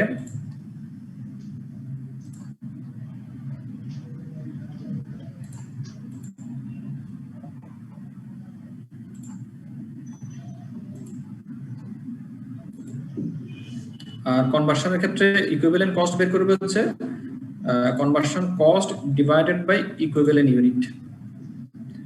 1 টাকা 50 পয়সা আর 1 টাকা। ম্যাটেরিয়ালের ইকুইভ্যালেন্ট কস্ট হচ্ছে 1 টাকা 50, কনভার্সন হচ্ছে 1 টাকা, তাহলে হয় আমার 2 টাকা 50 পয়সা। তাহলে পার ইউনিটের ইকুইভ্যালেন্ট কস্ট হচ্ছে 2 টাকা 50 পয়সা। এখন ইকুইভ্যালেন্ট আমাদের দেখেন, এটা হচ্ছে compute the cost per equivalent unit, আমরা সেটাও বের করে ফেললাম। এরপরে বলেছে determine the cost of ending working process inventory and the unit transferred out to the next department. Ending cost কত এবং ট্রান্সফার্ড আউটের কস্ট কত বের করতে বললো। And prepare cost reconciliation report. এটা বেসিক্যালি কস্ট রিকনসিলিয়েশন রিপোর্ট আমরা প্রথমে করলাম, এরপরে কস্টটাকে আমরা আলাদা করে দেখাইতেও পারি, না দেখালে কোনো সমস্যা নেই। আচ্ছা, ম্যাটেরিয়ালের জন্য ইকুইভ্যালেন্ট ইউনিট কত? ম্যাটেরিয়াল ইকুইভ্যালেন্ট ইউনিট হচ্ছে 1,04,000। 9,000 স্যার, আর কনভার্সন হচ্ছে 3,000। না, এটা ভুল হয়েছে, 9,000 না, 95,000। সরি, ওইটা হচ্ছে ওই পরিবেশন ফটোকপি নিয়ে নাও। ঠিক আছে, ঠিক আছে, জি।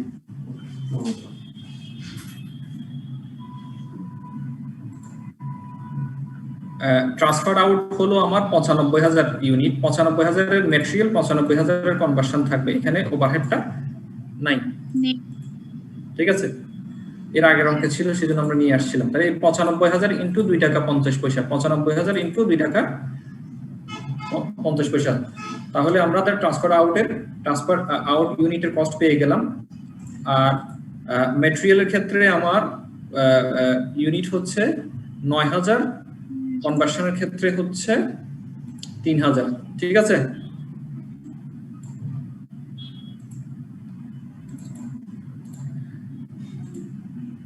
আর এগুলো ক্যালকুলেশন করে দেওয়া আছে। কনভার্সন নাই, সরি ওভারহেড নাই, সেজন্য ওভারহেড আসবে না।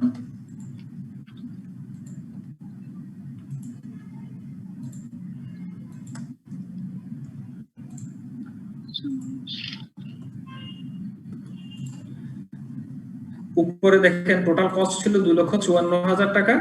এই 2,54,000 টাকা আমার ট্রান্সফার ইউনিট কস্টের মধ্যে অথবা কমপ্লিটেড ইউনিটের মধ্যে আছে, আর বাকিটা আছে হচ্ছে এন্ডিং ওয়ার্কিং প্রসেসের মধ্যে।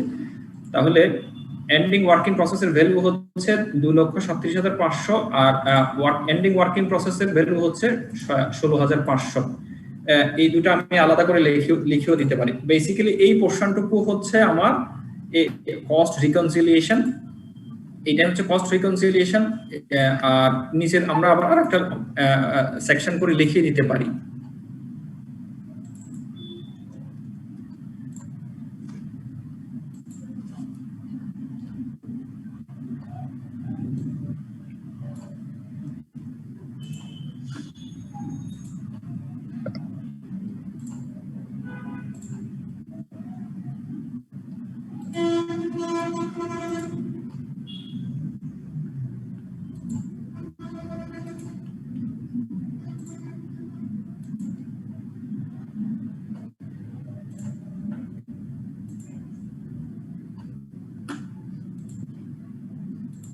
আচ্ছা, এবার আমাকে প্রশ্ন করেন, কারো কোনো আন্ডারস্ট্যান্ডিং এর সমস্যা আছে কিনা?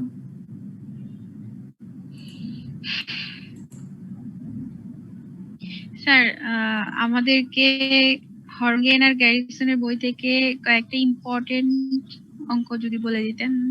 অঙ্কে কারণ অনেক অঙ্ক তো স্যার জি, জি, জি। আর কি।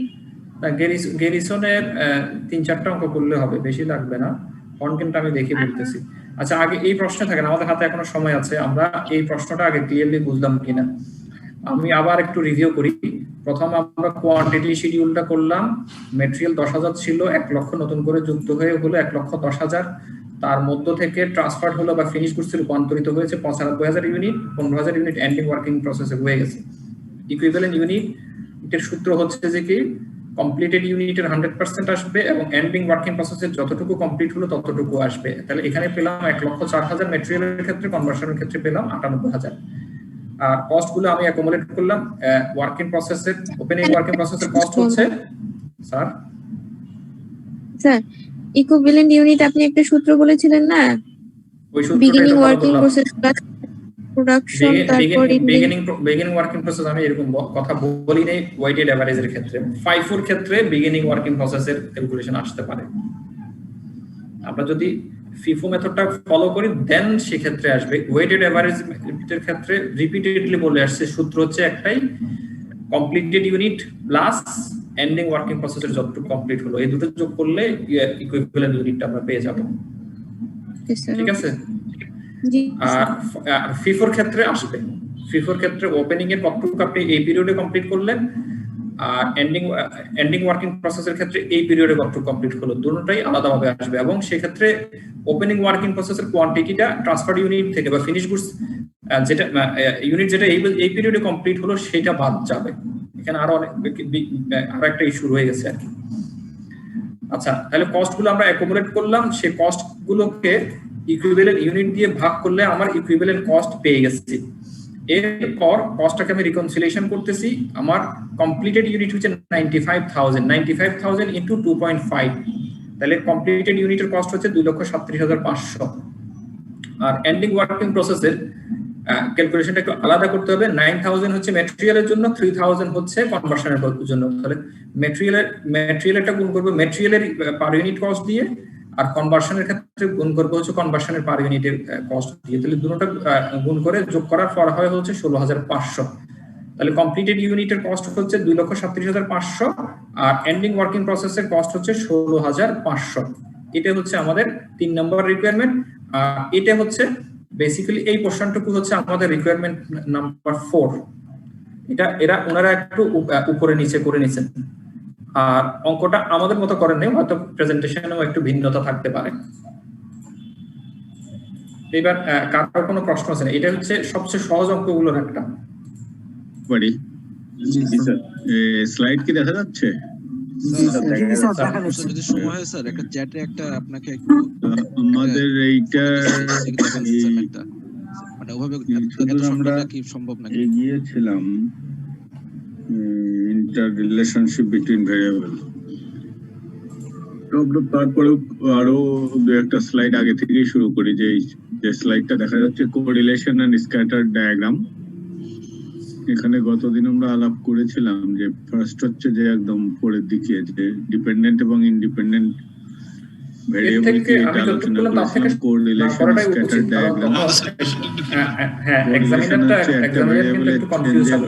আমরা কিন্তু ওই যে আপনাদের সলিউশনে যেভাবে করা হয়েছে তার থেকে কিন্তু শর্টকাট করলাম, তার থেকে কিন্তু সিম্পলিফাই করে নিলাম। এটা হচ্ছে যে এক্স ওয়াই পয়েন্ট কোঅর্ডিনেট গুলো যদি গ্রাফ পেপারে প্লট করা যায়, যে বিন্দুগুলো ওই বিন্দুগুলো নিয়ে মানে যেটা করছিলাম স্যার ওটা সলিউশনটা যদি একটু আবার খুলাচ্ছেন একদম বলি একটা উদাহরণ আমরা খুলতেছি। আমি আরেকটা কাজ দেখতেছিলাম তো এই জিনিসটা, এটাই তো আপনি স্ক্রিনশট পাঠালেন তাই না? বামেরটা আমার আর কি, বামেরটা আপনার, বামেরটা হচ্ছে আপনি এটা ইকুইভ্যালেন্ট ইউনিট ট্রান্সফার আগের ম্যাথটা স্যার, এটা আগের ম্যাথের সাথে এটা আবার মিলানো একটু। নিচেরটা দেখাচ্ছে তাহলে তো একই কথা আমার কাছে তো দুটোটাই আছে তাই না? এইটাই তো বই দেখা যাচ্ছে না। আপনি প্রথমে কোয়ান্টিটি শিডিউল এক্সাম্পল করলেন 7-1 যেটা স্যার প্রথমে যে 90 এর এটা উপরে যেটা sir advertising expenditure in a month in 1000 pound and the total sales in 1000 কোয়ান্টিটিটা যে মিলানোর একটা যে প্রথম পার্ট হচ্ছে সেলসটা কোয়ান্টিটি আসলে দেখা কোয়ান্টিটি যাচ্ছে যে রিকনসিলিয়েশন সেলসটা বেড়ে যাচ্ছে যেহেতু স্যার বা এটা কমে এভারেজ যাচ্ছে এখানে স্যার বিগিনিং আর ইয়ার মধ্যে কোনো এক্সপেন্ডিচার বাড়া বা পার্থক্য নেই স্যার ওই কমার বিগিনিং আর ইউনিট অর্থাৎ ট্রান্সফার অ্যাডভার্টাইজিং এক্সপেন্ডিচার বাড়লে আচ্ছা সেলস ঠিক আছে বুঝলাম ম্যাটেরিয়াল লেবার ওভারহেড আপনি এটার একটা ইফেক্ট সোজা কথা হচ্ছে যে কি আছে যেহেতু সেলস এর উপরে ইফেক্ট আছে তার অ্যাডভার্টাইজিং এই অঙ্কটাকে আপনি অ্যাডভার্টাইজিং এক্সপেন্ডিচার হলো এই ইন্ডিপেন্ডেন্ট পার্টটুকুকে আলাদা করে নিলেন এবং এই পার্টটুকু আলাদা করে নিলেন তাই না অ্যাডভার্টাইজিং এক্সপেন্ডিচারের উপরে এটা ক্যালকুলেশন হয়ে গেছে হ্যাঁ ভিতরে ক্যালকুলেশন হয়েছে আমরা তো পরের অঙ্কে ভিতরে ক্যালকুলেশন করলাম না ভেরিয়েবল জি স্যার পরের অঙ্কতে ভিতরে ক্যালকুলেশন করলাম ঠিক আছে আপনি ইকুইভ্যালেন্ট ইউনিট পেলেন কস্ট টু বি অ্যাকাউন্টেড হচ্ছে দরকার হয় না এটা করা যাবে সেলস ভার্সেস অ্যাডভার্টাইজিং এটা করলে এক্সামিনার মনে করবে যে আপনি কোথাও থেকে কিছু দেখে দেখে লিখে ফেলছেন ঠিক আছে এটা করা যাবে না এটা এই জিনিসটা বাদ দিবেন কারণ cost to be accounted for ঠিক আছে কথাটা কিন্তু এটা হেডিং দিয়ে ম্যাটেরিয়াল এবং এটা লিখবেন এখানে কোনো শর্টকাট করা যাবে না একটা লাইনের জন্য আপনি শর্টকাট কেন করবেন ঠিক আছে এই ক্ষেত্রে আপনি কনফিউজড হবেন এটা যদি আপনি এভাবে যেভাবে লিখে আসছেন ইকুইভ্যালেন্ট ইউনিট ওকে এখানে শুধু আন্ডারলাইন করে দিবেন আন্ডারলাইন করে দিলে উনি বুঝবেন রিকোয়ারমেন্ট নাম্বার 1 দেন রিকোয়ারমেন্ট নাম্বার 2 তে কি আপনি ওপেনিং ওয়ার্কিং প্রসেসের কস্ট এবং এই পিরিয়ডে যেটা অ্যাড হলো সেটা কিন্তু আলাদা করে নেবেন ঠিক আছে আচ্ছা এরপর কস্ট অ্যালোকেশন ট্রান্সফার ইউনিট হচ্ছে এত টাকা কস্ট গেল এন্ডিং ওয়ার্কিং প্রসেসে এত কিন্তু রিকোয়ারমেন্ট আরো একটা ছিল সেখানে তাই না আরেকটা রিকোয়ারমেন্ট ছিল যে ফিনিশ গুডস এর ইনভেন্টরি কস্ট কত সো ওটা আলাদা করে দিতাম পরে স্যার হ্যাঁ সেটা করে দিতে হবে হ্যাঁ জি স্যার এই ক্ষেত্রে এটাও চলবে এটা চলবে যে বেশি শর্টকাট হয়ে যায় আর কি কোনো অসুবিধা নেই কিন্তু আমরা একটা জেনারেল প্রসেস ফলো করতেছি আর কি মনে করেন আপনার ইকুইভ্যালেন্ট ইউনিটটা আমি আবার এখানে শর্টকাট করে ফেললাম আর সবাই যদি আন্ডারস্ট্যান্ডিং ক্লিয়ার হয়ে গেল আমরা একটু শর্টকাট করে ফেললাম পার্সেন্টেজ গুলো দেখালাম না ঠিক আছে এই এর থেকে শর্টকাট না করাটাই উত্তম আর কি জি স্যার ঠিক আছে এখানে দেখেন শর্টকাট করতে পারি আপনাকে দেখাই এই অঙ্কে শর্টকাট করি আমার এই ৯৫,০০০ লেখার দরকার নেই আমার এই ইকুইভ্যালেন্ট ইউনিট লেখারও দরকার নেই আমি কিন্তু এটা না লিখেও পারি করতে ঠিক আছে ইভেন তারপর এন্ডিং ওয়ার্কিং প্রসেসের ভ্যালু আমি কিন্তু এই পুরো ২-৩টা লাইন এখানে স্ক্র্যাপ করে দিতে পারি দেখেন এটাকে ১৩,০০০ ম্যাটেরিয়াল এখানে নিয়ে আসলাম আর এখানে নিয়ে আসলাম হচ্ছে এই জিনিসটা তারপরে কিন্তু এই রিকোয়ারমেন্টের আর কোনো কিছু নাই এই পুরো জিনিসটা আমি ফেলে দিতে পারি এরপর আমি এটা যোগ করে নিলাম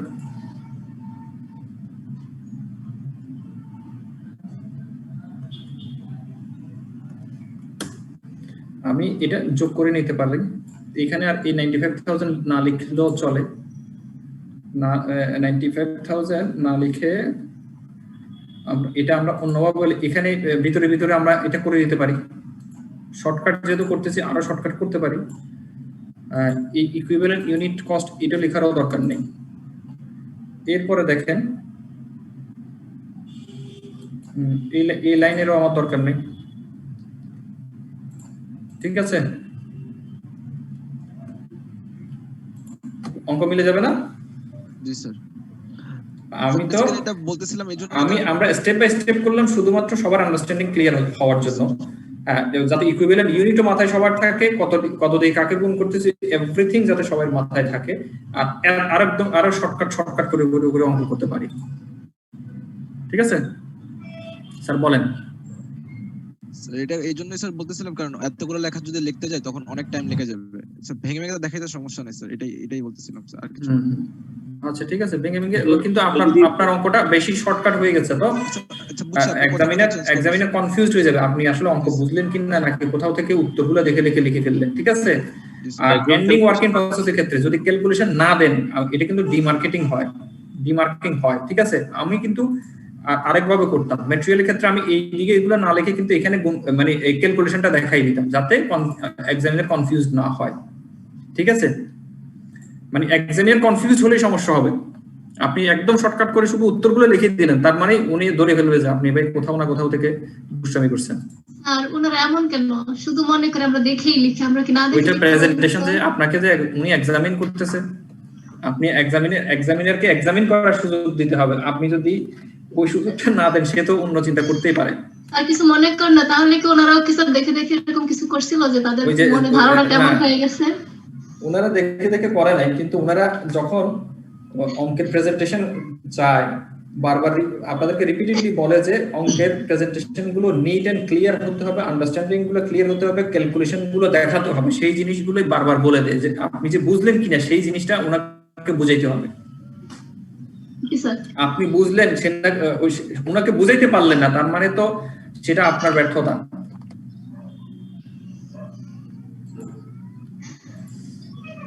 আচ্ছা স্যার, আর এটা রিলেটেড আর কারো কোনো প্রশ্ন আছে কিনা? আমাদের প্রশ্নে যে অঙ্কটা আসছে, এবং সত্যি বলতেছি আমি এই অঙ্কটা দেখে উত্তর লিখতে আমার সময় লাগছে 2 মিনিট। এই অঙ্কটা আপনাদেরকে আমি যে আধা ঘন্টা ধরে বোঝাচ্ছি, এটা আপনার যখন এই অঙ্কটা আপনি 2 থেকে 3 মিনিটে করে ফেলতে পারবেন, অথবা 5 মিনিটের মধ্যে যখন আপনি করতে পারবেন, তখন মনে করবেন যে আপনার মধ্যে ওই এফিসিয়েন্সিটা চলে আসছে।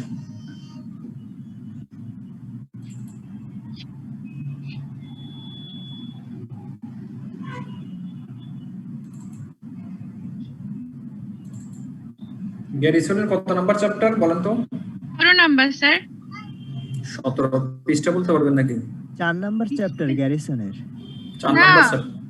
ও গ্যারিসনের 4 নাম্বার, সরি স্যার। গ্যারিসনের 4 নাম্বার, হরনগেনের 17 নাম্বার।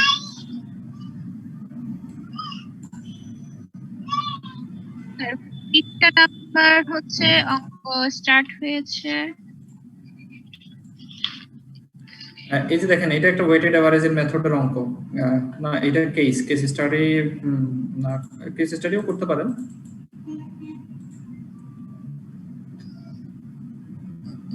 এই অঙ্কটা দেখতে পারেন 4 এর 15। 4 এর 15, এটা হচ্ছে 15th এডিশন।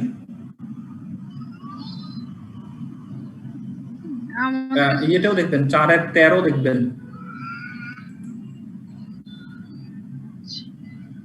4 এর 13 এর নাম কি স্যার? 13টা হচ্ছে comprehensive problem production, second production department, weighted average method, old country links incorporation. Old country links incorporation. Sir, 16 is same, old country links. হ্যাঁ হ্যাঁ, হতে পারে। 4 এর 15, তারপরে হচ্ছে 16টা করবেন। 16টা তো করলেনই, 16টা হুবহু আসছে।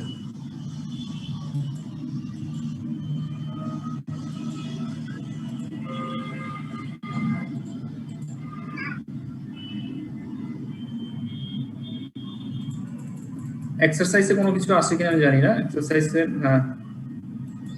এক্সারসাইজ গুলো ছোট ছোট, এগুলো একটু দেখে নিয়েন। এক্সারসাইজ গুলো আসলে খুব একটা কঠিন না, একটু দেখে নিলে ভালো হয়।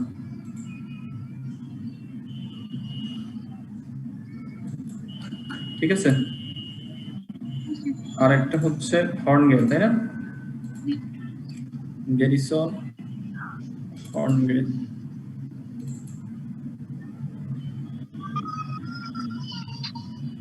সিক্সটিন্থ এডিশন তো আপনাদের সবার কাছে।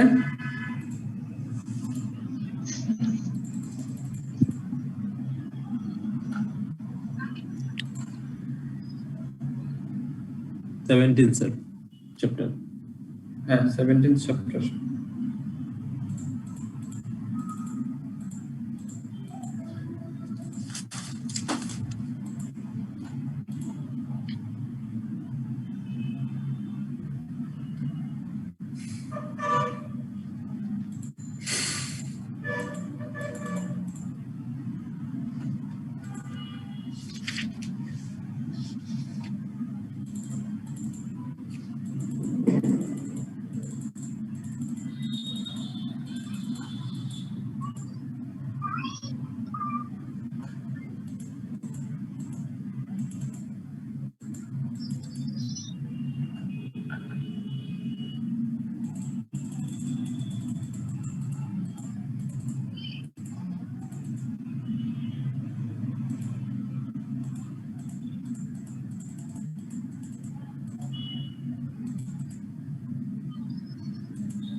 হ্যাঁ 17 29 নম্বর।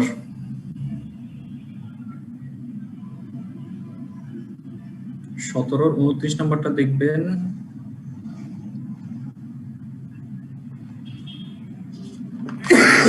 এক 31 নম্বরটা দেখবেন।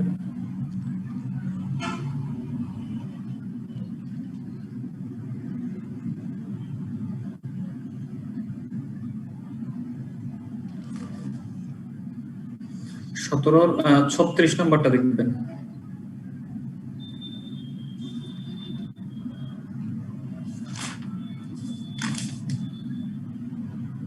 সতেরোর 41 নম্বর।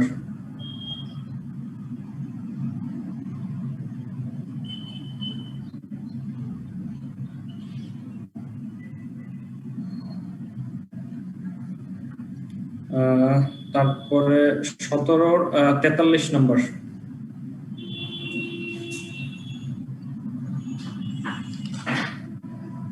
আর ওই জার্নাল আছে কিছু এখানে, এক্সারসাইজে জার্নাল টার্নাল আছে, এগুলো একটু দেখে নেবেন। ওয়েটেড এভারেজ মেথড বা যে কোনো জার্নাল দেখে নিলেই হবে। স্যার জার্নালের ব্যাপারে একটা কোশ্চেন ছিল। জি স্যার, যেমন একটা জব অর্ডার কোস্টিং একদম ক্লাসের শুরুতে যেটা আমাদেরকে স্যার সলভ করে দিয়েছিলেন স্যার, জব অর্ডার কোস্টিং এর স্যার, যদি এরকম হয় যে প্রসেস কোস্টিং এও তো আসতে পারে যে একটা কমপ্লিকেটেড মানে ওয়ার্কিং সহ একটা প্রবলেম দিয়ে শুধু জার্নাল এন্ট্রি গুলা চাইলো দিতে আপনি তো জার্নালগুলো শিখে ফেলছেন, জার্নাল তো আপনি দিতে জার্নাল পারবেন। যদি স্যার এরকম চায় যে লেজার করতে বলে শুধু, তখন কি স্যার আমাদের ওয়ার্কিং হিসেবে পরীক্ষার খাতায় জার্নাল এন্ট্রি গুলা দেওয়াটা বাধ্যতামূলক না। আপনি তো ওই যে মানে আপনি জানেন সেজন্য আপনি ওটা করতে পারলেন। আপনাকে লেজার অ্যাকাউন্ট করতে বললো, আপনি লেজার অ্যাকাউন্ট করে দিয়ে আসবেন। কিন্তু আমার ক্ষেত্রে হতো কি, কোথাও কখনো যখন লেজার অ্যাকাউন্ট করতে বলতো, আমি আবার ভুল যাতে না হয় রাফ পেজে গিয়ে আমি জার্নালটা করে নিতাম, করে নিয়ে ওখান থেকে দেখে দেখে পোস্টিং করতাম। কারণ জার্নাল দেখে যখন আমি পোস্টিং দিতে আসি আমার ভুল হওয়ার সম্ভাবনা একদম কমে যায়, অনেক কমে যায়, একদম নাই বলা যায়। নাই বলা জার্নালে যায়। ভুল হলে তখন লেজারে তখন ভুল হতে চান্স জার্নালে তো আপনার ভুল হবে না। আপনি জার্নাল এখানে হয় 5টা জার্নাল আপনার তো মুখস্থ হয়ে যাওয়ার কথা। ম্যাটেরিয়াল দিলে কি হয়, লেবার দিলে কি হয়, ওভারহেড দিলে কি হয়, প্রসেস কমপ্লিট হলে কি হয়, তারপরে বিক্রি করলে কি হয়, 5টা স্টেপস। এর বাইরে হতে পারে দুই একটা এদিক ওদিকের জার্নাল। আমি এক ডিপার্টমেন্ট থেকে আরেক ডিপার্টমেন্ট নিলাম, যে ডিপার্টমেন্ট রিসিভ করবেন তিনি ডেবিট, যে ডিপার্টমেন্ট থেকে দেওয়া হয়েছে তিনি হয়ে যাবেন ক্রেডিট। স্যার এরকম যদি মানে কোনো রিলেভেন্ট ওয়ার্কিং থাকে, ওই ওয়ার্কিং কি স্যার মানে পরীক্ষার খাতাতেই মানে যে কোনো একটা রাফ পেজে করে নেবেন, আলাদা পেজ, হ্যাঁ আলাদা পেজে করে নেবেন। জি স্যার, থ্যাংক ইউ স্যার। তো ঠিক আছে, তাহলে আমরা কি প্রসেস কস্টিংটা শেষ করতে পারি? আর যদি কারো কোনো প্রশ্ন না থেকে থাকে, আমরা পরবর্তী ক্লাসে হয়তো অন্য অঙ্ক শুরু করতে পারি। একজন হ্যান্ড রেজ করলেন, বলেন। 1000550। জি স্যার, আমাদের কি ফিফো মেথড করাবেন না? ফিফো মেথড করাবো না, কারণ ফিফো মেথডটা আপনাদের সিলেবাসে নাই। প্রিভিয়াস ইয়ারে একটা কোশ্চেন দেখলাম ফিফো মেথড আসছে। কত নম্বর প্রশ্ন বলেন? 2018 ডিসেম্বরের 4 নাম্বার কোশ্চেনের এ। এটা আসলে তো ঠিক হয় নাই আর কি, আর সিলেবাসে নাই, তারপর দেখা যায় স্যাররা অনেক প্রশ্ন দিয়ে দেয়। সময় নেই আর কি করবেন। সিলেবাসে না থাকলে 2018 ডিসেম্বরের 4 নাম্বার কোশ্চেনের এ নাম্বারটা, এটাই তো। হ্যাঁ এটা আসলে এটা আমি দেখছি, এটাতে আসলে ইকুইভ্যালেন্ট ইউনিট করতে বললো, অঙ্কটা দেয় নাই, পুরোপুরি অঙ্ক দেয় নাই, শুধু ইকুইভ্যালেন্ট ইউনিটটা বের করতে বলছে, তাই না? ইকুইভ্যালেন্ট ইউনিট তৈরি করতে বললে বিগিনিং ইনভেন্টরি, এখানে আসলে এ বি সি ডি 3টা ডিপার্টমেন্টের তথ্য দেওয়া আছে, ইন্ডিপেন্ডেন্টলি 3টা ডিপার্টমেন্ট দেওয়া আছে। এই 3টা ডিপার্টমেন্টের আবার তথ্যগুলো আলাদা আলাদা দেওয়া আছে, তাহলে ইকুইভ্যালেন্ট ইউনিটগুলো বের করতে বলা হয়েছে, তাই তো? Compute the equivalent unit production for each of the above department using FIFO method. আমি শিখাইনি সেজন্য আসলে বলিনি, এটা কি নেক্সট ক্লাসে বলে দিব? জি স্যার। এটার ক্যালকুলেশনটা একটু মাথায় রাখতে হবে কি, বেটার হচ্ছে যে জেনে রাখা ভালো, যদি কোনো সময় চলে আসলে দিতে পারবো। তবে এটা ইজি একটা জিনিস, হয়তো 5 মিনিট লাগবে আপনাদেরকে বুঝাইতে। এটা আগে বললে আমি এতক্ষণ শুরু করতে পারতাম। তাহলে তো পরীক্ষার কোশ্চেন পুরোপুরি আনপ্রেডিক্টেবল, মানে সিলেবাসের বাইরে। আনপ্রেডিক্টেবল, কিছুটা আনপ্রেডিক্টেবল, বাট হয়তো এই আনপ্রেডিকশনের পার্সেন্টেজ হবে 10%, 90% কিন্তু উইদিন দ্য সিলেবাসে হবে। 10% কিন্তু ভুলবশত অনেক সময় হয়ে যায়। মানে এক্সামিনার যিনি প্রশ্ন করতেছেন তিনি যদি আমার মতো সিলেবাসের প্রত্যেকটা জিনিস মুখস্থ না রাখেন তাহলে সমস্যাটা হয়ে যায়। তার মানে কি স্যার, সিএম এর কোশ্চেন যেগুলো হয়, মানে ফাইনালি পরীক্ষার জন্য যেগুলো প্রিন্ট হয়, তার আগে কোয়ালিটি কন্ট্রোলের চেক হয় না? একজন হেড এক্সামিনারের মাথায় তো এত কিছু থাকে না। ও আচ্ছা, হেড এক্সামিনার কত কিছু মাথায় রাখবে যে আপনার প্রসেস কস্টিং আপনার সিলেবাসে আছে, এখন ফিফোটা আছে না ওয়েটেড এভারেজটা আছে, ওনার তো মাথায় সেটা থাকবে না, বুঝছেন? তাহলে তো আমি তো হেড এক্সামিনার প্রত্যেকটার জন্য আলাদা আলাদা করতে হবে, বিশাল কর্মযোগ্য করতে হবে আর কি। তো ঠিক আছে, তাহলে আমরা আজকের মতো মনে হয় শেষ করতে পারি ইনশাআল্লাহ। হ্যাঁ জি স্যার। নেক্সট ক্লাসে কি আমরা প্রসেসটা কি আরো কিছু আর একটু সময় দেব না? নেক্সট ক্লাসে একটু সময় 5 মিনিট সময় স্যার, ফিফো মেথডটা যদি একটু ধরে দেন স্যার। আচ্ছা ঠিক আছে, আমি যেটা এখানে দেওয়া হয়েছে সেটা দেখাই দিব স্যার, শুধু এটা একটু ধরে দিলে হবে। ফিফোতে শুধু এটাই একটু আর কি। তো ঠিক আছে, তাহলে আজকের মতো আমরা শেষ করলাম ইনশাআল্লাহ। হ্যাঁ, থ্যাংক ইউ স্যার, আসসালামু আলাইকুম। Thank you.